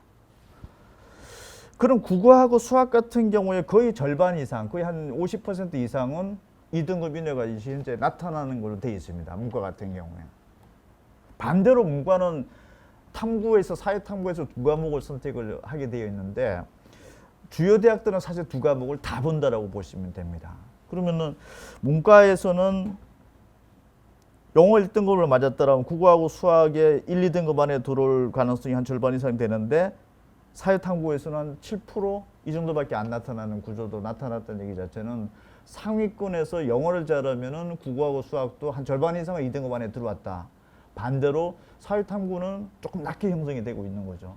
그러면은 초등학교, 중학교 단계에 있어서 문과적인 성향이 있다 하더라도 사실은 사회라든지 이런 과목이 나중에 고등학교 때 되면은 발목을 잡혀줄 수도 있는 것이기 때문에 해석상으로 놓고 봤을 때는 전체적인 과목에 밸런스 있게 학습하는 것이 굉장히 중요하다라는 거. 그러니까 특정 과목만 잘한다라는 것보다는 전반적으로 전 과목에 걸쳐서 어떤 그 포기라든지 이런 과목이 없게끔 하는 것도 유리할 수 있다. 그다음 만약에 영어가 2등급으로 됐을 경우에 국어하고 수학에 있어서 문과에서 보면은 2등급 안에 들어온 거는 불과 한 10%대밖에 안 되는 거죠. 어떻게 보면은 영어라는 과목 자체를 잘하게 됐을 경우에 문과적으로 놓고 봤을 때는 한 1등급 안에 들어오면 국어 수학의 한 절반 이상 정도는 이미 그 과목에서도 1, 2등급이 지금 현재 책정이 되어 있는 상황이고 2등급, 3등급으로 벗어날수록 그만큼 영어가 2등급, 3등급 벗어날수록 국어 또는 수학에서 2등급 안에 들어올 가능성이 굉장히 희박하다는 걸 통계적으로 나타나고 있기 때문에 영어 절대평가에 대한 어떤 과목의 어떤 어떤 뭐 중요도보다는 어떤 그 다른 과목의 어떤 상관관계 어떻게 되는지 한번 살펴볼 필요가 있고 반대로 오른쪽에 자연계를 한번 보면은 영어가 1등급이 나왔다 하더라도 수학에서 동시에 1등급이 나온 학생들은 아까 문과랑 차원이 좀 다르죠. 굉장히 적게 나타나고 있습니다. 영어는 1등급이 됐는데 수학 가형에서 1등급 나오면 12.4%, 아까 수학 나형에서 35.3%는 좀 차원이 다르죠. 그러니까 이과 성향의 학생들만큼은 영어 어느 정도 됐다 하더라도 수학이 바로 직결되고 있다 이렇게 볼 수 없는 중요한 대목이기도 한 것 같고 그다음에 과학 탐구 과목도 더 수학보다 오히려 좀 더 떨어지는 현상도 좀 벌어지고 있는 거죠. 그러면은 이과 상위권 학생들은 영어가 됐다 하더라도 문제가 될 수 있는 과목은 수학 부분에 문제가 될 수도 있고 특히 탐구는 수학보다 더 심각한 경우일 수도 생길 수 있다라는 거죠. 그러니까 초등학교, 중학교 단계에서 일단은 수학 과목도 중요하다는 것도 있지만은 과학 과목에 있어서도 이 부분들이 뭐 지금 흥미를 좀 잃어버린다라든지 이런 데서 좀 주요 과목이 아닌 것으로 생각을 했을 때는 이과 최상위권으로 가는 것은 상당히 좀 멀어질 수도 있다. 이런 부분들을 그 숫자로 확인할 수 있습니다. 그 다음에 50페이지 뭐 전국 단위 자사고에서 뭐 영어가 1등급 냈을 때 나머지 과목들이 어떤 상관관계 이렇게 볼 수 있고 53페이지 제가 잠깐 끝으로 보여드리고 저 시간 끝내겠습니다. 중학생인데 지금 현재 중학교 단원이 다 끝나고 고등학교 과정을 지금 현재 공부를 하는 학생들을 별도로 표본으로 저희가 한 174명을 조사를 한번 해봤습니다. 그랬을 때 고등학교 1학년 3월 달에 고교 진학 후에 전국 모의고사를 보게 되는데 이 수학 시험지를 한번 특정 해 정도 데이터를 해가지고서 풀어보게 해봤습니다. 그 시험 범위는 고등학교 1학년 3월 달에 보는 전국 모의고사 시험 자체는 중학교 과정을 평가하고 있기 때문에 중학교 과정을 끝냈다라고 가정하고 이미 고등학교 과정을 공부하는 학생들한테 이미 시험 범위는 끝냈던 거가 되는 거죠. 풀게 해봤을 때 3등급 이하 때가 그 76%대가 나타나고 있다라는 거. 이 얘기는 뭐냐면은 진도가 무작정 뭐 중학교 단계에서 이미 고등학교 단계를 이미 돌파를 하고 있다. 이런 부분들이 어느 정도 지금 학력 측정이 정확하게 되지 않은 상태에서 그냥 혼자만 좋아할 수도 있다는 얘기가 되는 거죠. 지금 3, 4, 5등급 대 정도가 거의 한 80% 가까이 나타났다는 얘기 자체는 사실은 무늬만 고등학교 과정을 지금 현재 공부를 하고 있지 실질적인 수준으로 놓고 봤을 때는 중학교 과정에 대해서도 충분한 어떤 그 학습 상태가 되지 않은 상황에서도 볼 수 있다. 이렇게 해석이 되는 부분들이기 때문에 이 부분은 초등학교, 중학교 단계에서도 그냥 어떤 진도 위주라기보다는 현재 어떤 정확하게 그 수준에 대한 어떤 심화라든지 이런 부분들이 제대로 돼 있는지 안 돼 있는지 이런 부분들을 한번 판단을 해보면서 나가는 것이 굉장히 중요하다. 이렇게 볼 수 있는 통계 자료입니다. 그래서 아마 저희 교재연구소에서 오늘 설명에 지금 그 예약하신 분들한테 무슨 그 시험을 볼 수 있게끔 그런 어떤 측정 테스트지도 아마 지금 그 준비된 걸로 알고 있는데 그런 것들도 한번 참고를 한번 해보시기 바랍니다. 자, 제가 전반적으로 여러분들이 어떤 그 고등학교를 어떤 판단하는 데 있어서 좀 그 중요한 지표로서 생각해야 될 부분들을 좀 잘 좀 말씀을 드렸고 전국 지역별로 어떤 입시 정보라 이런 부분들도 계속적으로 이어가도록 하겠습니다. 자료집이 충분히 나가 있고 그리고 또 중요한 부분 제가 브리핑을 드렸으니까 좋은 정보 되셨으면 좋겠습니다. 고맙습니다. 예, 안녕하십니까. 종로학원 하늘교육 송견상무입니다. 이번 시간에는 지역별 핵심 자료 강원 지역에 대해서 설명드리도록 하겠습니다.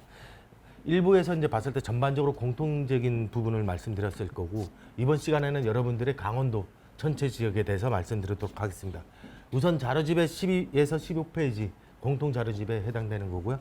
여러분들이 봤을 때는 지역별 핵심 자료 파일을 여셔갖고 1페이지를 보시면 될 것 같습니다. 우선 주요 10개 진입하기 위해선 내신 2.0 등급 이내 진입하거나 또는 주요 수능 점수로 주요대 정시 지원 가능 점수 이상을 받았을 때 주요대에 진학할 수 있습니다. 우선 이제 뭐 고3을 놓고 보면 내신 2.0 등급에 진입했지만 수능은 봤을 때 주요 10개대를 진입하지 못하는 친구들을 내신만으로 표현했습니다. 그 다음에 내신 앤드 수능, 내신을 갖추고 내신 2.0에 진입했고 그 다음에 수능 점수 또한 정시로 주요대를 지원 가능한 친구들을 내신 앤드 수능이라고 표현했습니다. 그 다음에 수능만, 내신은 2.0 등급에 진입을 못했지만 수능 점수로 충분히 봤을 때 주요대 정시 지원 가능한 친구들을 수능만으로 표현했습니다. 내신 앤드 수능만 이렇게 표현했을 때 내신만 친구들은 봤을 때는 수시에만 지원 가능하겠죠. 불합격했을 경우엔 정시에 지원 불가능합니다. 두 번째, 내신 앤드 수능.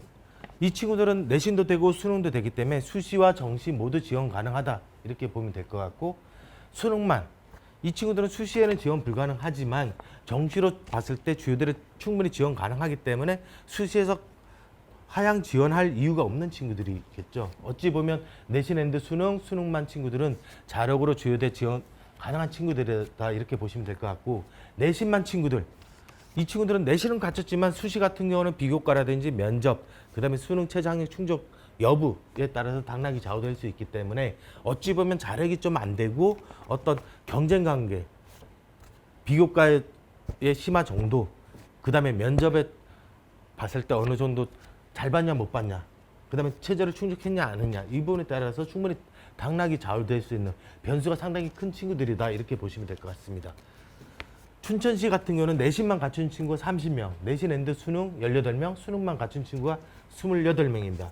자력으로 지원 가능한 친구들은 보면 46명은 자력으로 주요대를 지원 가능하다 이렇게 보시면 될 것 같고 30명의 친구들은 어찌 보면 외형적으로는 지원 가능한 것처럼 보이지만 실질적으로 비교과 면접에 따라서 당락이 좌우될 수 있고 앞서서 봤을 때 자료집에서도 설명을 드렸겠지만 외고, 국제고, 자사고 내신만 친구들은 봤을 때 2.0은 적지만 실제로 서울대 수시 합격자를 놓고 보면 훨씬 많은 걸 볼 수 있습니다.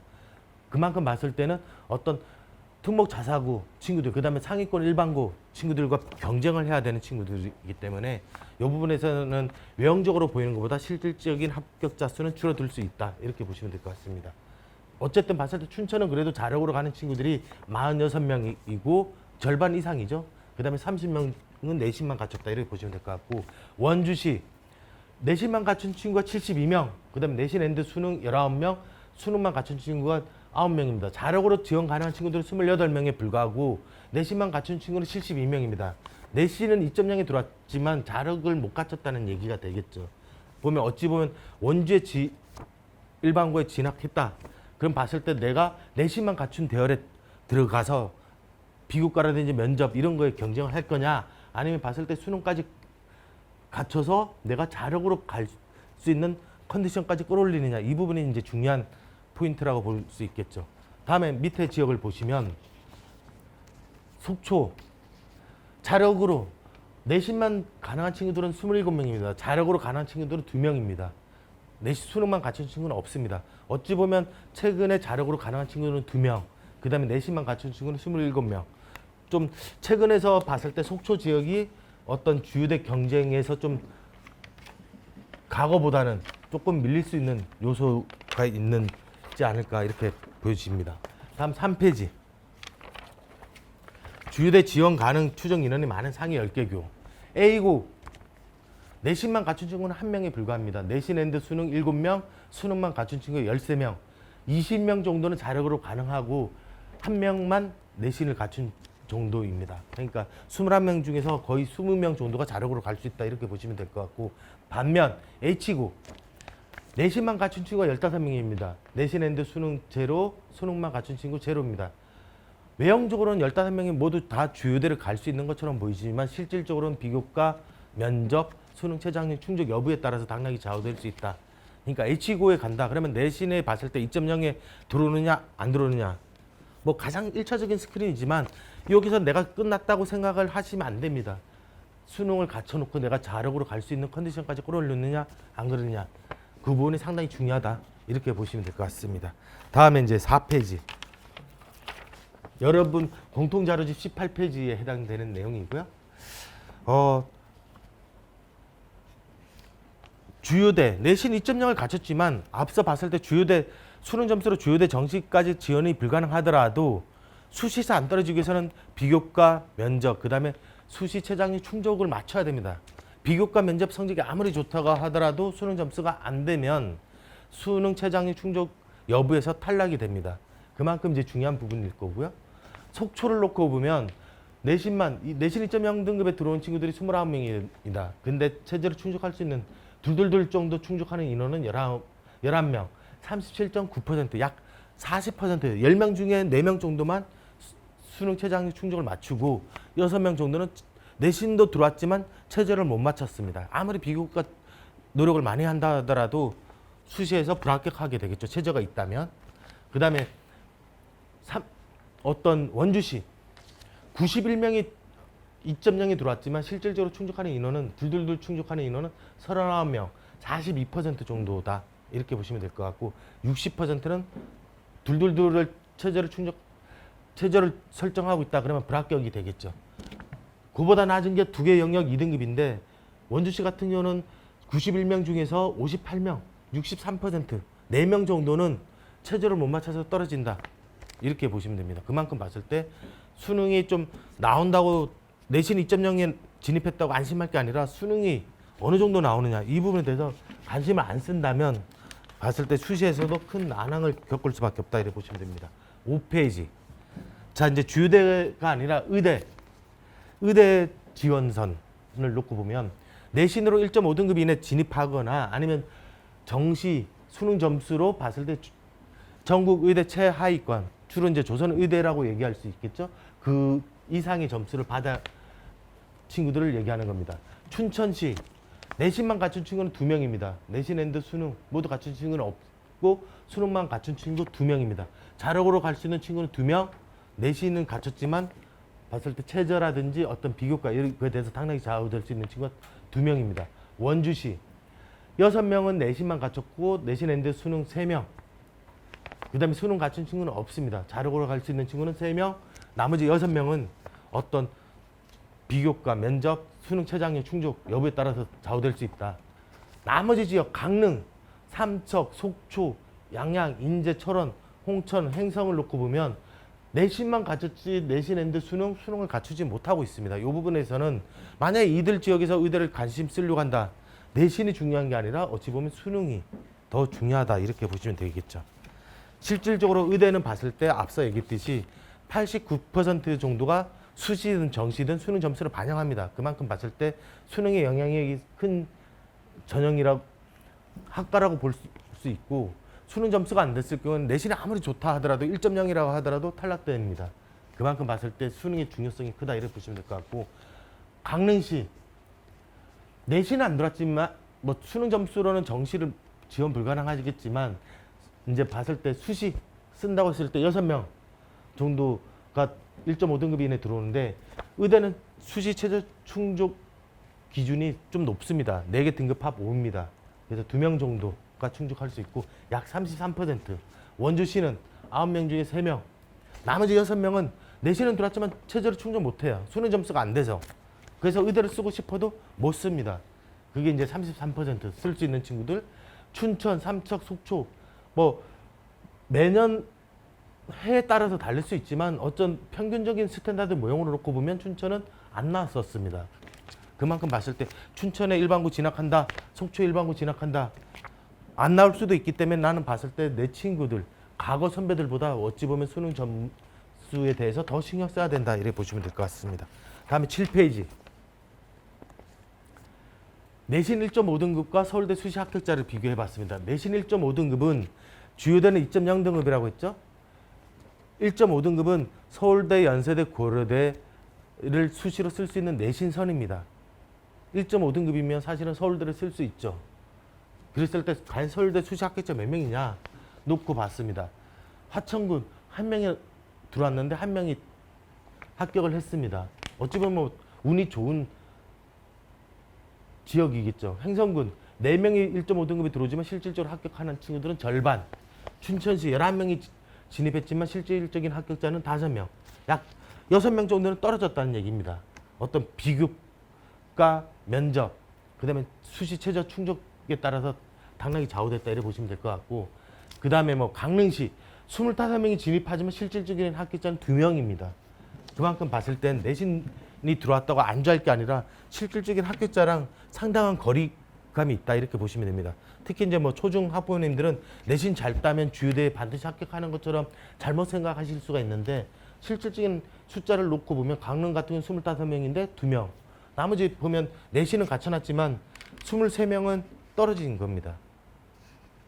그러니까 내신만 갖춰놨다 이 생각을 가지는 게 상당히 위험하다 이렇게 보시면 될 것 같고 8페이지 과거 서울대 합격자와 현재 서울대 합격자 수 이렇게 비교를 해봤습니다. 뭐 과거에는 춘천대, 강원대, 사대부고, 강원고 2020학년도 서울대 진학 실적을 보면 춘천고, 강원고, 춘천여고 과거보다는 1등이 5명이었는데 2020학년도 3명 어찌 보면 춘천, 강원, 춘천여고, 유봉여고 이 친구들의 상당 부분이 수시로 합격했지 정시 합격자가 적다는 얘기입니다. 그만큼 봤을 때는 수능 준비가 과거보다는 줄어들고 있다 이렇게 보시면 될 것 같고 뭐 물론 2007학년도가 정시 비율이 50%, 2020학년도가 뭐 22% 정도 약 되지만 실질적으로 상위권 학교 같은 경우는 수시 합격자도 늘어났고 정시 합격자도 늘어나는 경우가 많이 있습니다. 근데 강원도 같은 경우는 그런 현상이 안 나타나고 있다 이렇게 보시면 될 것 같고 원주시 뭐 과거랑 현재랑 놓고 보면 과거에는 7명 다 정시로 합격했습니다. 근데 2020학년도 놓고 보면 수시 2명, 정시 1명. 정시 합격자 수가 과거만큼 못 내다 보니까 전체적인 합격자 수는 줄고 있다 이렇게 보시면 될 것 같고 강릉시 뭐 과거에는 강릉고, 강릉여고 2020학년으로 강일여고, 강릉명륜고 뭐 과거에는 비평준화 뭐 현재는 평준화 이런 특징도 있겠지만 어쨌든 보면 정시 합격자가 2020학년도 같은 경우는 한 명도 없었습니다. 그 부분은 상당히 좀 경계를 삼아야 되지 않을까 이렇게 보시면 될 것 같고 9페이지 마지막으로 이제 보면 영어 절대평가에 따른 난이도에 따른 유불리 시험을 쉽게 출제하면 교육특구 지역이 유리할까 비교육특구 지역이 유리할까 이렇게 많은 논란들이 있을 텐데요. 시험이 쉽게 출제하면은 봤을 땐 사실은 비교육특구가 유리한 것처럼 보이지만 실질적인 데이터를 놓고 보면 그렇지 않은 경우도 나오고 있습니다. 과거 보면 수능에서 영어 1등급 비율 90점 이상 비율을 놓고 보면 가장 어렵게 출제했을 때가 4.34%, 가장 쉽게 출제했을 때가 18.4%. 연도별로 난이도별로 분류를 해봤습니다. 가장 어렵게 출제했을 때 가장 높은 지역이 춘천시 15%, 가장 낮은 지역 고성군 0%. 두 지역의 격차는 15%죠. 근데 가장 쉽게 출제하면 춘천시는 37.3%까지 올라갑니다. 반대로 가장 낮은 지역 2.8%, 오르긴 했지만 조금 올랐다는 얘기입니다. 격차는 약 35% 정도까지 격차가 벌어진다 이렇게 보시면 될 것 같고, 이게 이제 뭐 강원도 내에서 최상위 지역, 최하위 지역 이렇게 비교를 했지만 전국으로 놓고 보면 이 격차는 더 커지는 현상을 볼 수 있습니다. 그만큼 봤을 때는 이게 시사점이 뭐냐, 어렵게 출제하면 사실은 최상위권이죠. 최상위권은 차이가 별로 없다는 얘기입니다. A 지역이든 B 지역이든. 근데 시험이 쉽게 출제한다, 차이가 난다, 그러면 시험이 출제되면 최상위권 외에 중상위권이 최상위권으로 올라가는 거지 않습니까?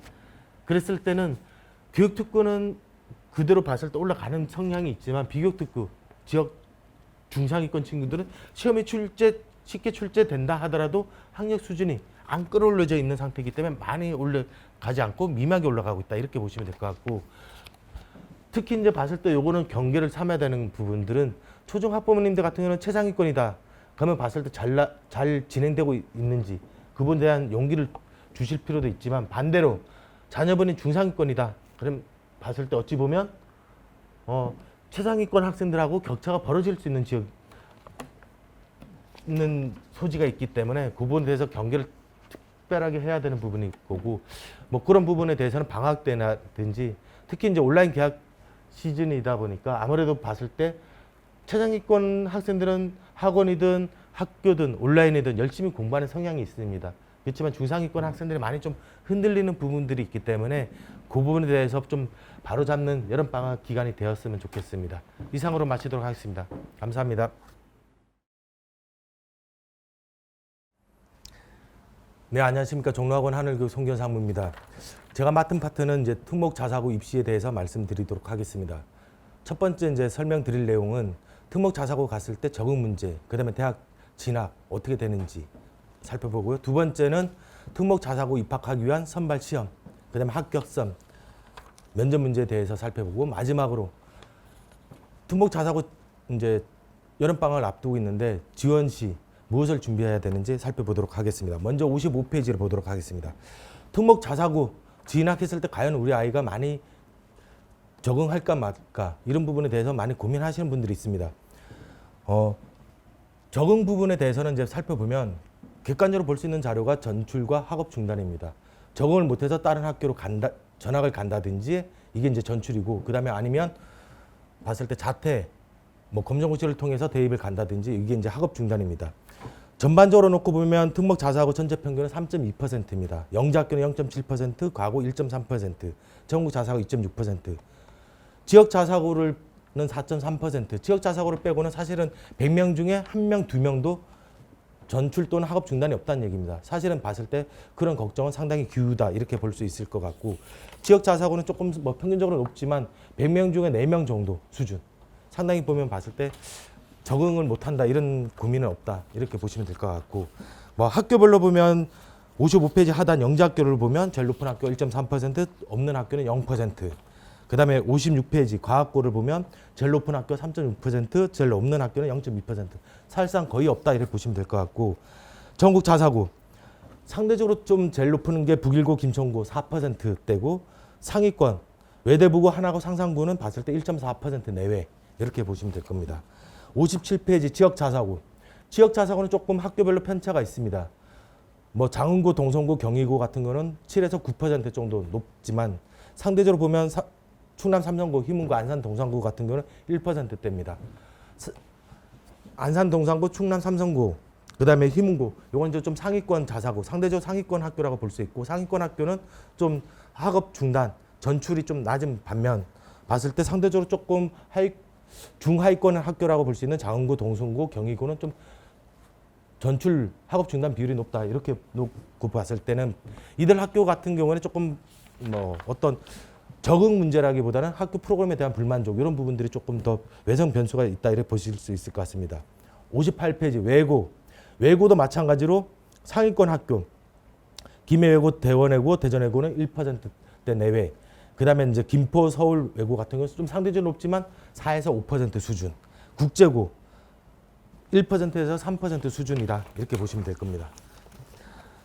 그래서 전반적으로 봤을 때는 특목 자사고 갔을 때 우리 아이가 적응 잘할 거냐 못할 것이냐, 전출과 학업 중단으로 놓고 봤을 때는 염려를 안 해도 된다 이렇게 보시면 될 것 같습니다. 59페이지 특목 자사고로 갔을 때 대학 진학 과연 봤을 때 안심해도 될까 안 될까 이런 부분에 대해서 고민이 많으실 건데 영재학교를 놓고 보면 2020학년도 기준 1위부터 1위 서울대, 카이스트, 연세대, 고려대, 한양대 진학자가 687명 정도 됩니다. 전국 영재학교 선발 인원이 789명인 걸 감안했을 때 87%가 이들 탑5 대학에 간다 이렇게 보시면 됩니다. 100명 중에 87명은 서울대, 카이스트, 연세대, 고려대, 한양대를 간다. 그다음에 탑10 대학은 성균관대까지 했을 때 808명, 789명을 어찌 보면 상회합니다. 그만큼 봤을 때 진학 실적에서 자유롭다. 모집 인원을 상회하는 부분은 다시 재도전하는 부분 일부 학생들이 있기 때문에 나타난 현상이다 이렇게 보시면 될 것 같습니다. 60페이지 과학부 제일 많이 가는 학교는 2020학년도 기준으로 카이스트, 서울대, 포항공대, 유니스트, 고려대 탑5 학교가 한 817명. 전체 과학고 선발인은 전국에 1,600명 정도입니다. 약 절반 정도가 탑5 대학에 간다. 그 다음에 연세대, 서강대, 중앙대, 한양대, 성균관대까지 했을 때 탑10 약 70%, 10명 중에 7명은 탑10 대학 정도에 들어간다 이렇게 보시면 될 겁니다. 그만큼 봤을 때 영재학교는 거의 진학에서 자유롭고 과학고도 조금은 영재학교만큼 못하지만 그래도 진학에서는 봤을 땐 좀 자유롭다 이렇게 보시면 될 것 같습니다. 외고, 국제고 2020학년도 기준으로 봤을 때 제일 많이 가는 거 고려대, 한국외대, 연세대, 성균관대, 경희대 탑5 대학에 가는 게 한 15% 정도 되고요. 그 다음에 서울대, 중앙대, 이대, 숙명여대, 서강대 탑10 정도가 봤을 때 34.6%, 100명 중에 34등 정도가 전국 평균으로 봤을 때 이들 대학에 간다 이렇게 보시면 될 것 같고 뭐 상위권 외고냐 하위권 외고냐에 따라서 좀 편차는 있지만 평균적으로 그 정도 수준이다 이렇게 보시면 될 것 같습니다. 61페이지 자율고 부분은 이제 뭐 봤을 때 자사고도 포함되지만 자율형 공립고도 포함되기 때문에 이 부분은 체크해 보시면 될 것 같습니다. 62페이지 우선 뭐 특목 자사고 진학 후에 대입 진학 실적을 놓고 보면 영재학교 아까 때 보면 정원을 상회할 만큼 탑10 대학에서 해서 진학이 자유로웠던 걸 볼 수 있고 과학고 10명 중에 7명이 탑10 대학을 가고 외고 국제고를 보냈을 때 10명 중에 3등, 4등 정도는 탑10 대학에 갈 수 있구나 이런 정도 생각하시고 진학했을 때 우리 자녀분의 학업 수준 내신을 그 정도 수준을 들어오든지 아니면 수능을 봤을 때 그 정도 수준을 들어오든지 좀 강구하는 부분이 필요하지 않을까 이렇게 보시면 될 것 같습니다. 62페이지 특목 자사고 선발 방법 우선 이제 봤을 때 대입 일정을 간략하게 말씀드리면 금년도 입시 일정은 코로나19가 좀 영향을 미치고 있습니다. 대입이 뭐 첫 번째 영향을 미쳤고요. 대입 수능이 봤을 때 2주 연기됐습니다. 그래서 당초 발표된 게 11월 19일이지만 2주 연기해서 12월 3일 최근에서는 보기 힘들게 12월 달 수능을 보게 됩니다. 그래서 이거는 뭐 수시를 쓰든 정시를 쓰든 모든 학생들이 수능을 대부분 학생들이 보고 있다 이렇게 보시면 될 것 같고 그 다음에 이제 수시 원서 접수 수능 보기 전에 수시 원서 접수를 먼저 합니다. 2주 연기돼서 9월 23일부터 28일 수시 학생부 아까 때 일부에서 보셨겠지만 학생부 위주 전형과 논술 이런 전형에 이제 수시를 쓰게 되고요. 이게 떨어지면 보통 이제 정시를 쓰게 됩니다. 정시는 내년도 1월 7일부터 10일까지. 그래서 요거는 이제 정시는 봤을 때는 주로 수능 점수로 이제 대학을 가게 되는 거고 이 정시에 최종 불합격됐다. 그러면 이제 추가 모집이 봤을 때 내년도 2월 22일부터 27일까지 이렇게 실시된다 보시면 될 것 같습니다. 그래서 대입 일시 일정이 지금 봤을 때 이제 현재보다 더 연기될 거냐 안 될 거냐 사실은 추가 모집이 2월 말까지 예정돼 있기 때문에 더 이상 봤을 때 연기되지 않고 금년도 특별한 상황이 없으면 그대로 가지 않을까 이렇게 예상되어지긴 합니다. 63페이지 그러면 보입 일정에서는 어떤 영향을 미쳤을까? 영재학교 원서 접수는 끝났죠. 영재학교에는 영향을 미쳤습니다. 원래 영재학교는 3월 말부터 4월 초까지 원서 접수를 하지만 이 시기에 봤을 때 코로나19가 좀 상황이 심각했었죠. 그러다 보니까 4월 말부터 5월 초까지 원서 접수가 1차, 2차, 3차에 걸쳐서 연기가 됐었던 거고 뭐 6월 14일 날 2단계 선발 시험을 봤습니다. 뭐 뒤에 반응이 다시 말씀드리겠지만 전반적으로 봤을 때는 문제 난이도는 쉬웠지만 봤을 때 시간이 부족했다. 뭐 이런 평들이 많았었습니다. 3단계 시험 뭐 6월 14일 날 본 친구들이 8월 초에 이제 3단계 과학 캠프를 보게 되고요. 요거는 이제 봤을 때 뒤에 자세히 뭐 과학 캠프 면접에서 얘기를 드리도록 하겠습니다. 영재학교 입시 일정이 이제 최종 8월 초에 합격자 발표가 끝나면 과학고는 8월 중순부터 뭐 9월 초까지 원서 접수를 하게 되고 면접은 11월 달, 그 다음에 합격자 발표는 12월 달에 이루어지게 됩니다. 64페이지 외고 과학고 입시까지는 정기입니다. 정기가 끝나면 외고, 국제고, 자사고는 입시 일정이 같습니다. 지역이 같으면 대부분 같고요. 일반고는 원서 접수가 같다 이렇게 보시면 될 것 같습니다. 서울권 같은 경우는 12월 9일부터 11일까지 원서 접수가 들어가고 있다. 국제고 마찬가지, 전국 자사고 마찬가지. 그다음에 지역 자사고 65페이지 마찬가지입니다.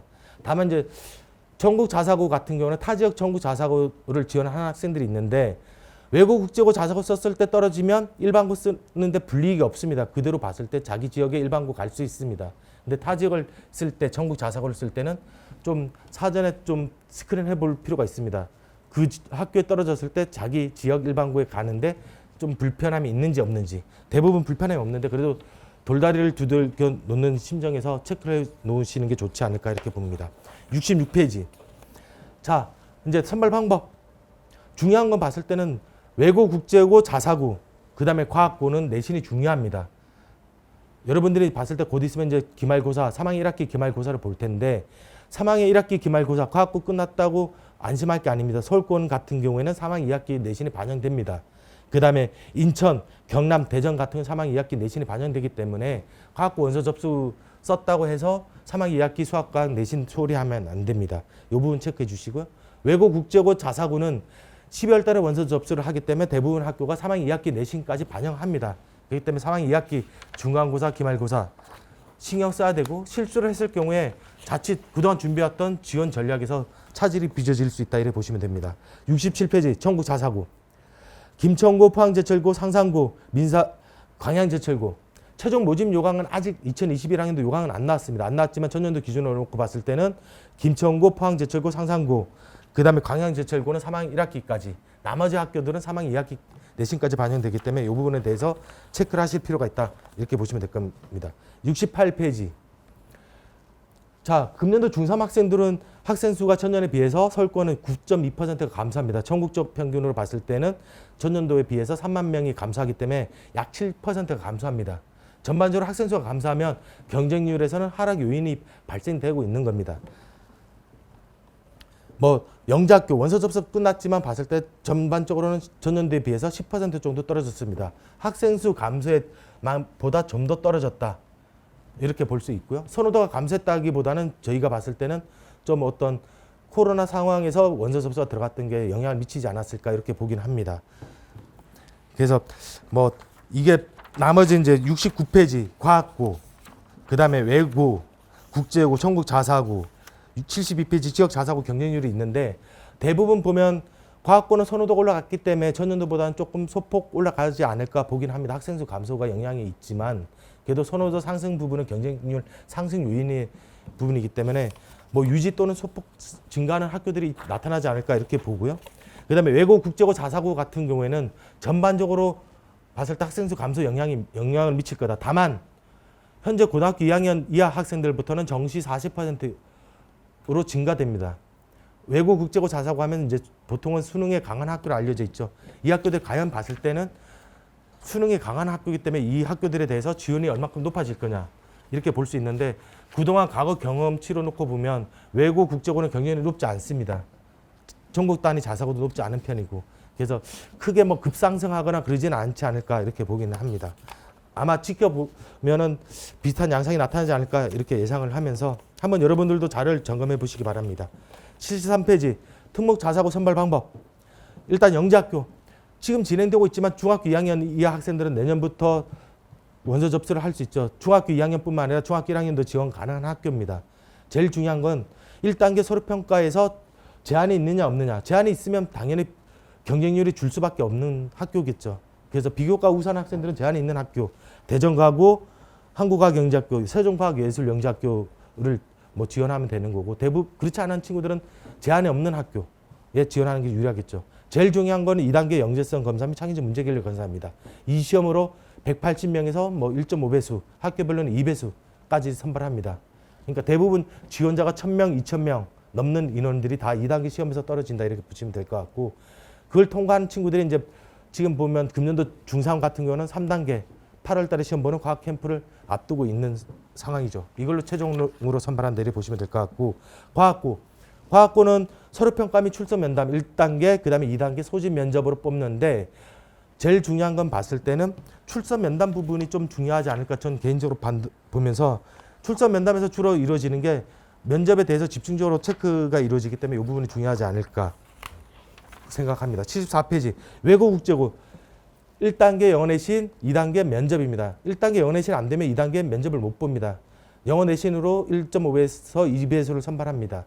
그러니까 영어 내신이 보통 보면 대부분 학생들이 우수한 학생이고 경우에 따라서는 동점자 4점까지 들어갑니다.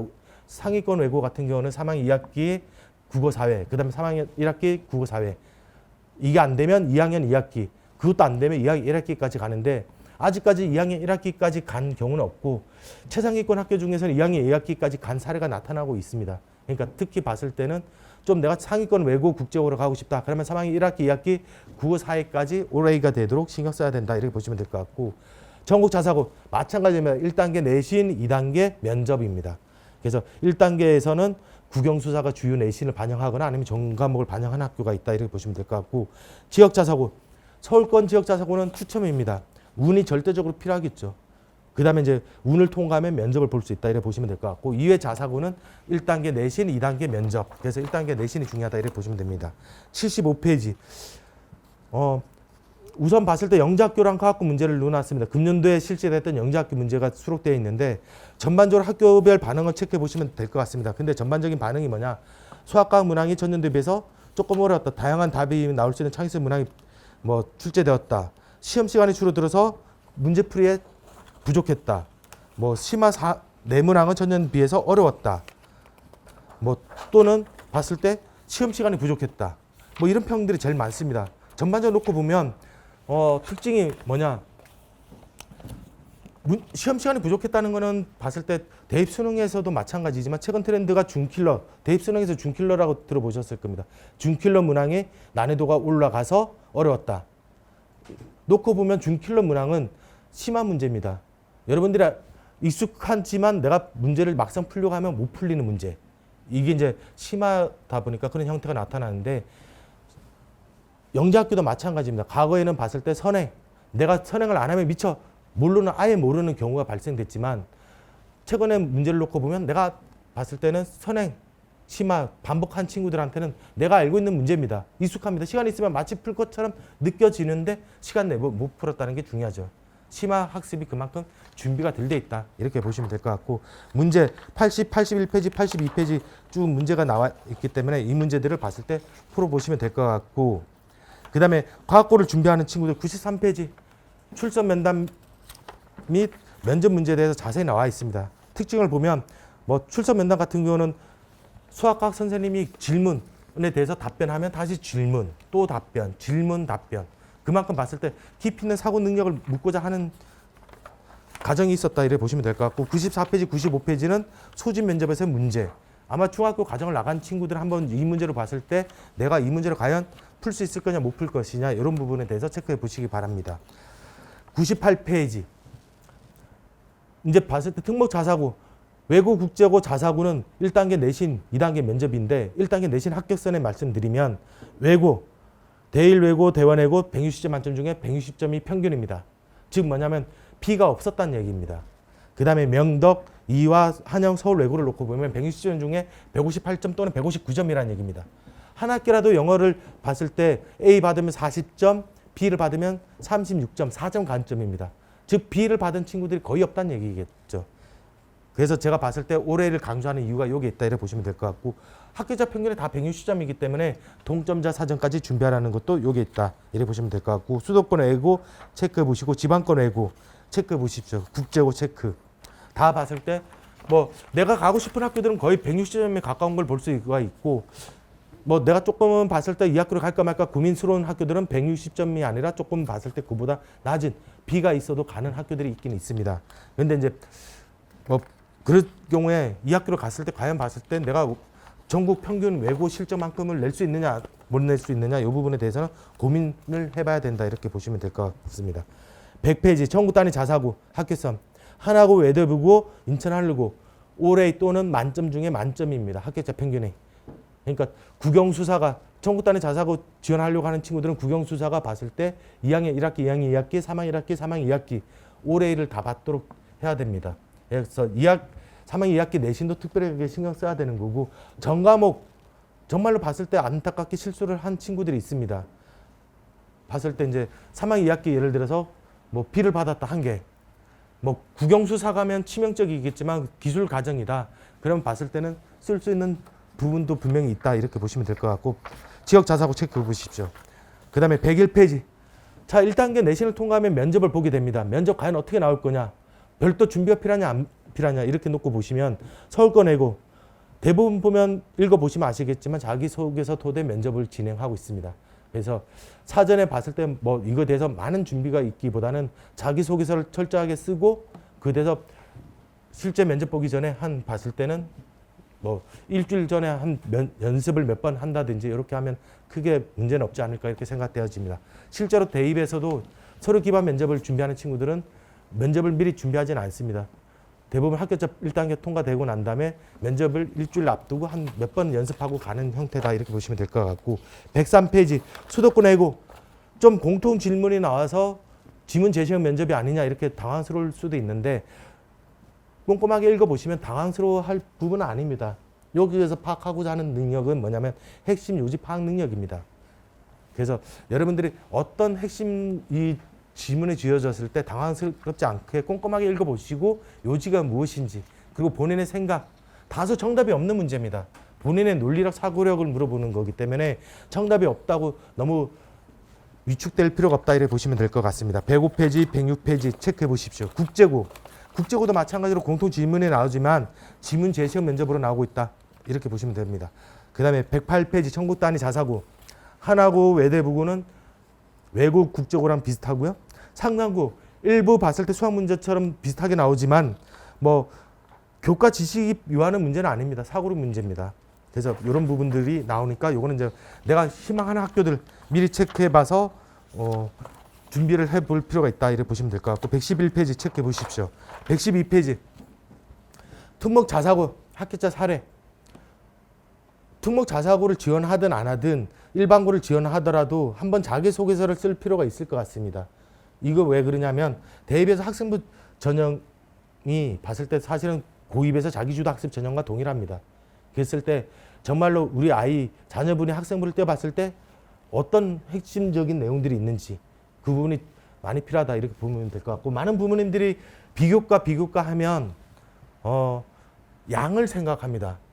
우리 아이가 봤을 때 봉사활동 양이 적어요. 어떻게 해야 될까요? 독서량이 적습니다. 어떻게 해야 될까요?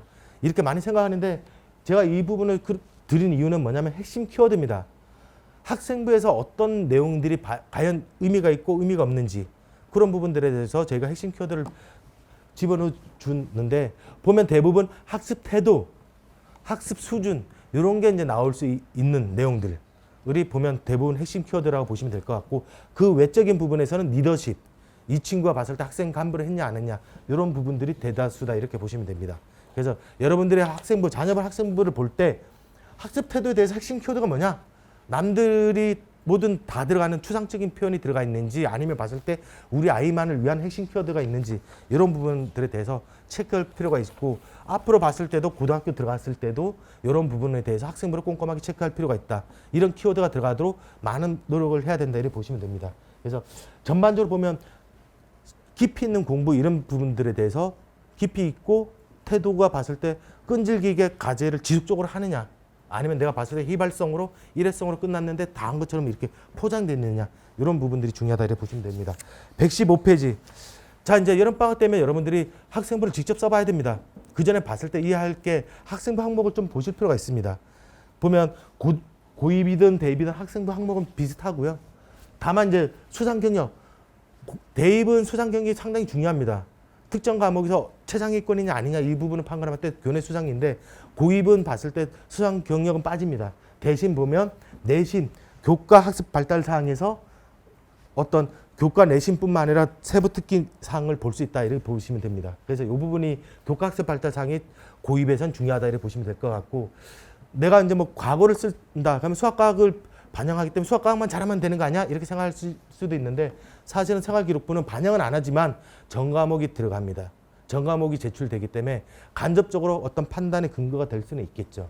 면접을 볼 때라든지 어떤 이런 부분에 있어서 그래서 그런 부분에 대해서도 좀 더 신경 써야 되지 않을까 이렇게 보십니다. 116페이지 자기소개서. 자, 자기소개서 대입에서 자기소개서 항목은 크게 세 가지 항목입니다. 세 가지에다가 자율문항 이렇게 나오는데 1번이 학업에 기울인 노력과 학습 경험. 학업입니다. 제일 중요한 게 자기소개서는 학업이다 이렇게 보시면 될 것 같고 2번 의미를 두고 했던 활동 내용. 활동 내용인데 이게 보면 어떤 학습과 관련되면 더 시너지가 나지만 그 학습과 좀 더 동떨어져 있다.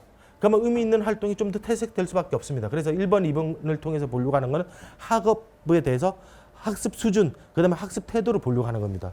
그 다음에 3번은 보면 배려, 나눔, 협력, 갈등, 관리. 즉 리더십을 보고자 하는 겁니다. 어떤 친구가 봤을 땐 리더십, 어떤 단체에서 어떤 문제, 서로가 갈등을 어떻게 하는지, 그 다음에 남을 배려하는 게 어떤 건지 이런 부분에 대해서 보려고 하는 겁니다. 특목 자사고도 마찬가지로 보면 옆에 항목을 보면 거의 유사한 형태로 구성되어 있다 이렇게 보시면 됩니다. 그래서 여러분들이 신경 써야 되는 부분들이 1번 제일 중요합니다. 학습 내용. 그 다음에 2번에 대해서는 조금 봤을 때 지원 동기면 학업 계획인데 학업 계획 부분들이 상당히 중요하다 이렇게 보시면 될 것 같고 세 번째 제일 자기소개서를 쓰라고 하면 학생들이 제일 자신 있는 게 사실은 3번입니다. 3번부터 쓰는데 3번은 사실은 중요도가 좀 떨어집니다. 리더십 부분이기 때문에 그리고 봤을 때는 이런 리더십 부분에 대해서 좀 이제 써야 되는 부분이다 이렇게 보시면 될 것 같고 117페이지 과연 쓸 때 우리 아이가 선생님 근데 다 좋은데 자기소개를 어떻게 쓸까 이렇게 많이 고민스러우실 겁니다. 자 이제 서울대가 보면 학생부 종합 전형에 대해서 상당히 디테일하게 자료를 제시해 주고 있습니다. 이 부분은 봤을 때 대입뿐만 아니라 고입을 할 때도 상당히 중요하다 이렇게 보시면 됩니다. 제일 중요한 거 학업 능력. 학업 능력은 지적 성취를 어디서 보느냐? 교과 관련 성취 수준. 즉 쉽게 얘기하면 내신입니다. 내신과 세부 특기 사항. 그다음에 교과 학업 관련 교내 수상. 그다음에 세부 능력 및 특기 사항. 세부 능력 및 특기 사항에서 중요한 건 뭐냐? 교과 및 방과 활동 이수 내용입니다. 교과 내용을 보는 겁니다. 교과에서 어떤 내용들이 되는지. 그다음에 창의적 체험 활동. 우리 창의적 체험 활동은 무엇을 할 건지 많이 고민할 건데 중요한 거 학업 관련 동아리 활동, 탐구 활동이라고 돼 있죠. 그러니까 학업과 관련된 내용 부분에 있어서 상당히 의미가 있지만 학업과 좀 동떨어져 있다. 그걸 창의적 체험 활동에서 1번에다 녹여 넣는다. 상당히 좀 봤을 때는 난관이겠죠. 두 번째, 중요한 거 학업 태도, 학업 관련 교내 수상, 그 다음에 창의적 체험 활동. 지적 호기심이 묻어나와야 됩니다. 동아리 활동, 학내 활동 참여도를 하더라도 우리 아이가 봤을 때 자녀분이 학습 태도가 봤을 때 어느 태도를 보여주느냐. 이 부분이 중요하다고 보시면 되겠죠. 세부 능력 및 특기 사항에서도 중요한 거 학업 능력도 중요하지만 수업 참여도, 태도, 수업에서 봤을 때 수업 시간에 주는지 안 주는지, 그리고 수업을 봤을 때 질문을 많이 하는지 안 하는지, 또 봤을 때 풀이 과정에 대해서 다른 해법을 제시하는지 안 하는지 이런 부분들에 대해서 많이 좀 녹여 들어가 있다 이렇게 보시면 될 것 같고 그 마지막으로 보면 이제 리더십은 봤을 때는 뭐 소재입니다. 봉사활동, 동아리 활동 이런 건 소재로 활용될 수 있는 부분이 거고요. 근데 중요하게 나타나야 되는 부분은 이 친구가 봤을 때 리더로서의 소양 이런 부분이 충분히 묻어나야 된다 이렇게 보시면 될 것 같습니다. 다음에 밑에 보시면 학업 능력, 학습 태도, 학업의 소양 이렇게 나눠 있는데 학업 능력을 보여주기 위해서 어떻게 해야 되느냐? 우선 학업 능력이 고르게 나타나고 있다는 걸 보여줘야 됩니다. 서류에서 안 보이면 본인이 봤을 때 자기소개에서 어필을 해줘야 되는 거죠. 그 다음에 깊이 있는 이해를 바탕으로 한 지식을 갖추고 있는지 학생부에서는 깊이 있는 이해를 갖춘 지식이 잘 안 보일 수가 있습니다. 그러면 자기소개서를 토대로 내가 구체적 사례를 들어서 난 이 부분에 대해서는 이런 사례를 통해서 깊이 있게 공부했다는 내용을 보여줘야 되는 거겠죠. 그 다음에 학업 태도 지속적이며 적극적으로 하고 있느냐 중요하죠. 그 다음에 호기심 및 도전적 태도가 나타나고 있느냐 자기주도적으로 하고 있느냐 내가 스스로 봤을 때 어려운 문제를 찾아서 공부하고 있느냐 안 찾아서 하고 있느냐 이런 부분들이 중요하다 이렇게 보시면 될 것 같습니다. 마지막으로 이것들은 이제 간략하게 말씀드리면 자기소개서 그래도 어렵습니다.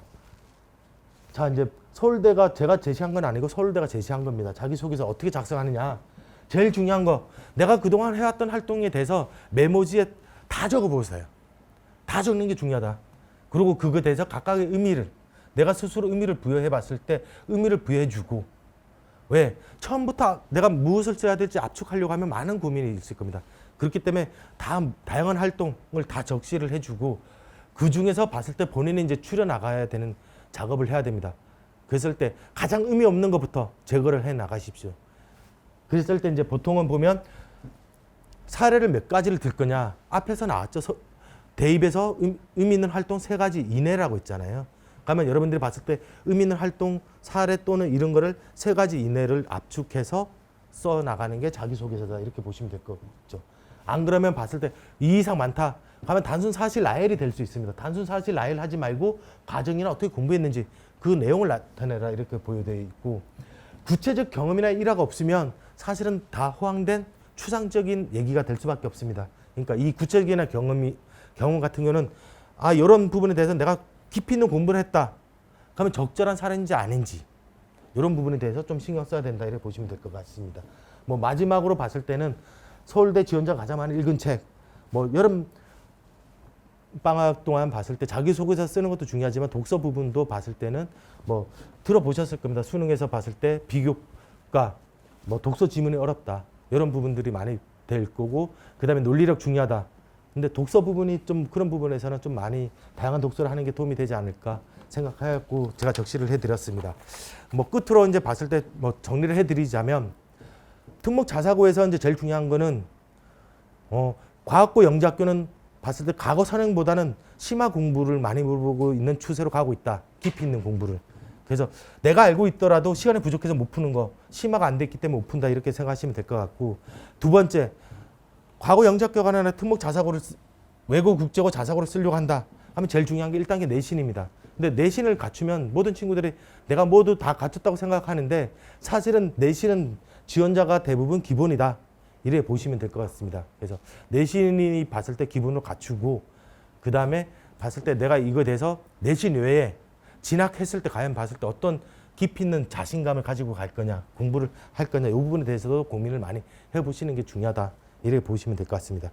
그래서 전반적으로 보면 앞에서도 그랬고 수능 뭐 내신이 잘 나오지만 수능이 안 나오는 학교 그 다음에 내신 안 나오지만 수능이 잘 나오는 학교 어느 학교가 봤을 때 진학 실적이 좋은지 이 부분도 많이 체크해 보셨을 거고 그 다음에 특목 자사고에서도 평가하려고 하는 친구들이 서류에서도 전반적으로 보면 얼만큼 깊이 있는 공부한 친구냐 이런 부분들에 대해서 많이 평가를 하고 있는 부분이다. 이런 걸 항상 염두를 두시면서 앞으로 봤을 때는 이제 뭐 기말고사 뭐 좋은 결과 있으시길 바라고 여름방학 동안 봤을 때 좀 더 깊이 있는 좀 집착을 가질 수 있는 계기가 이를 좀 마련해 주는 게 그렇지 않은 학생들이라면 요 기간을 맞이해서 좀 공부를 할 수 있는 컨디션을 갖춰 놓는 습관을 갖춰 놓는 게 상당히 중요합니다.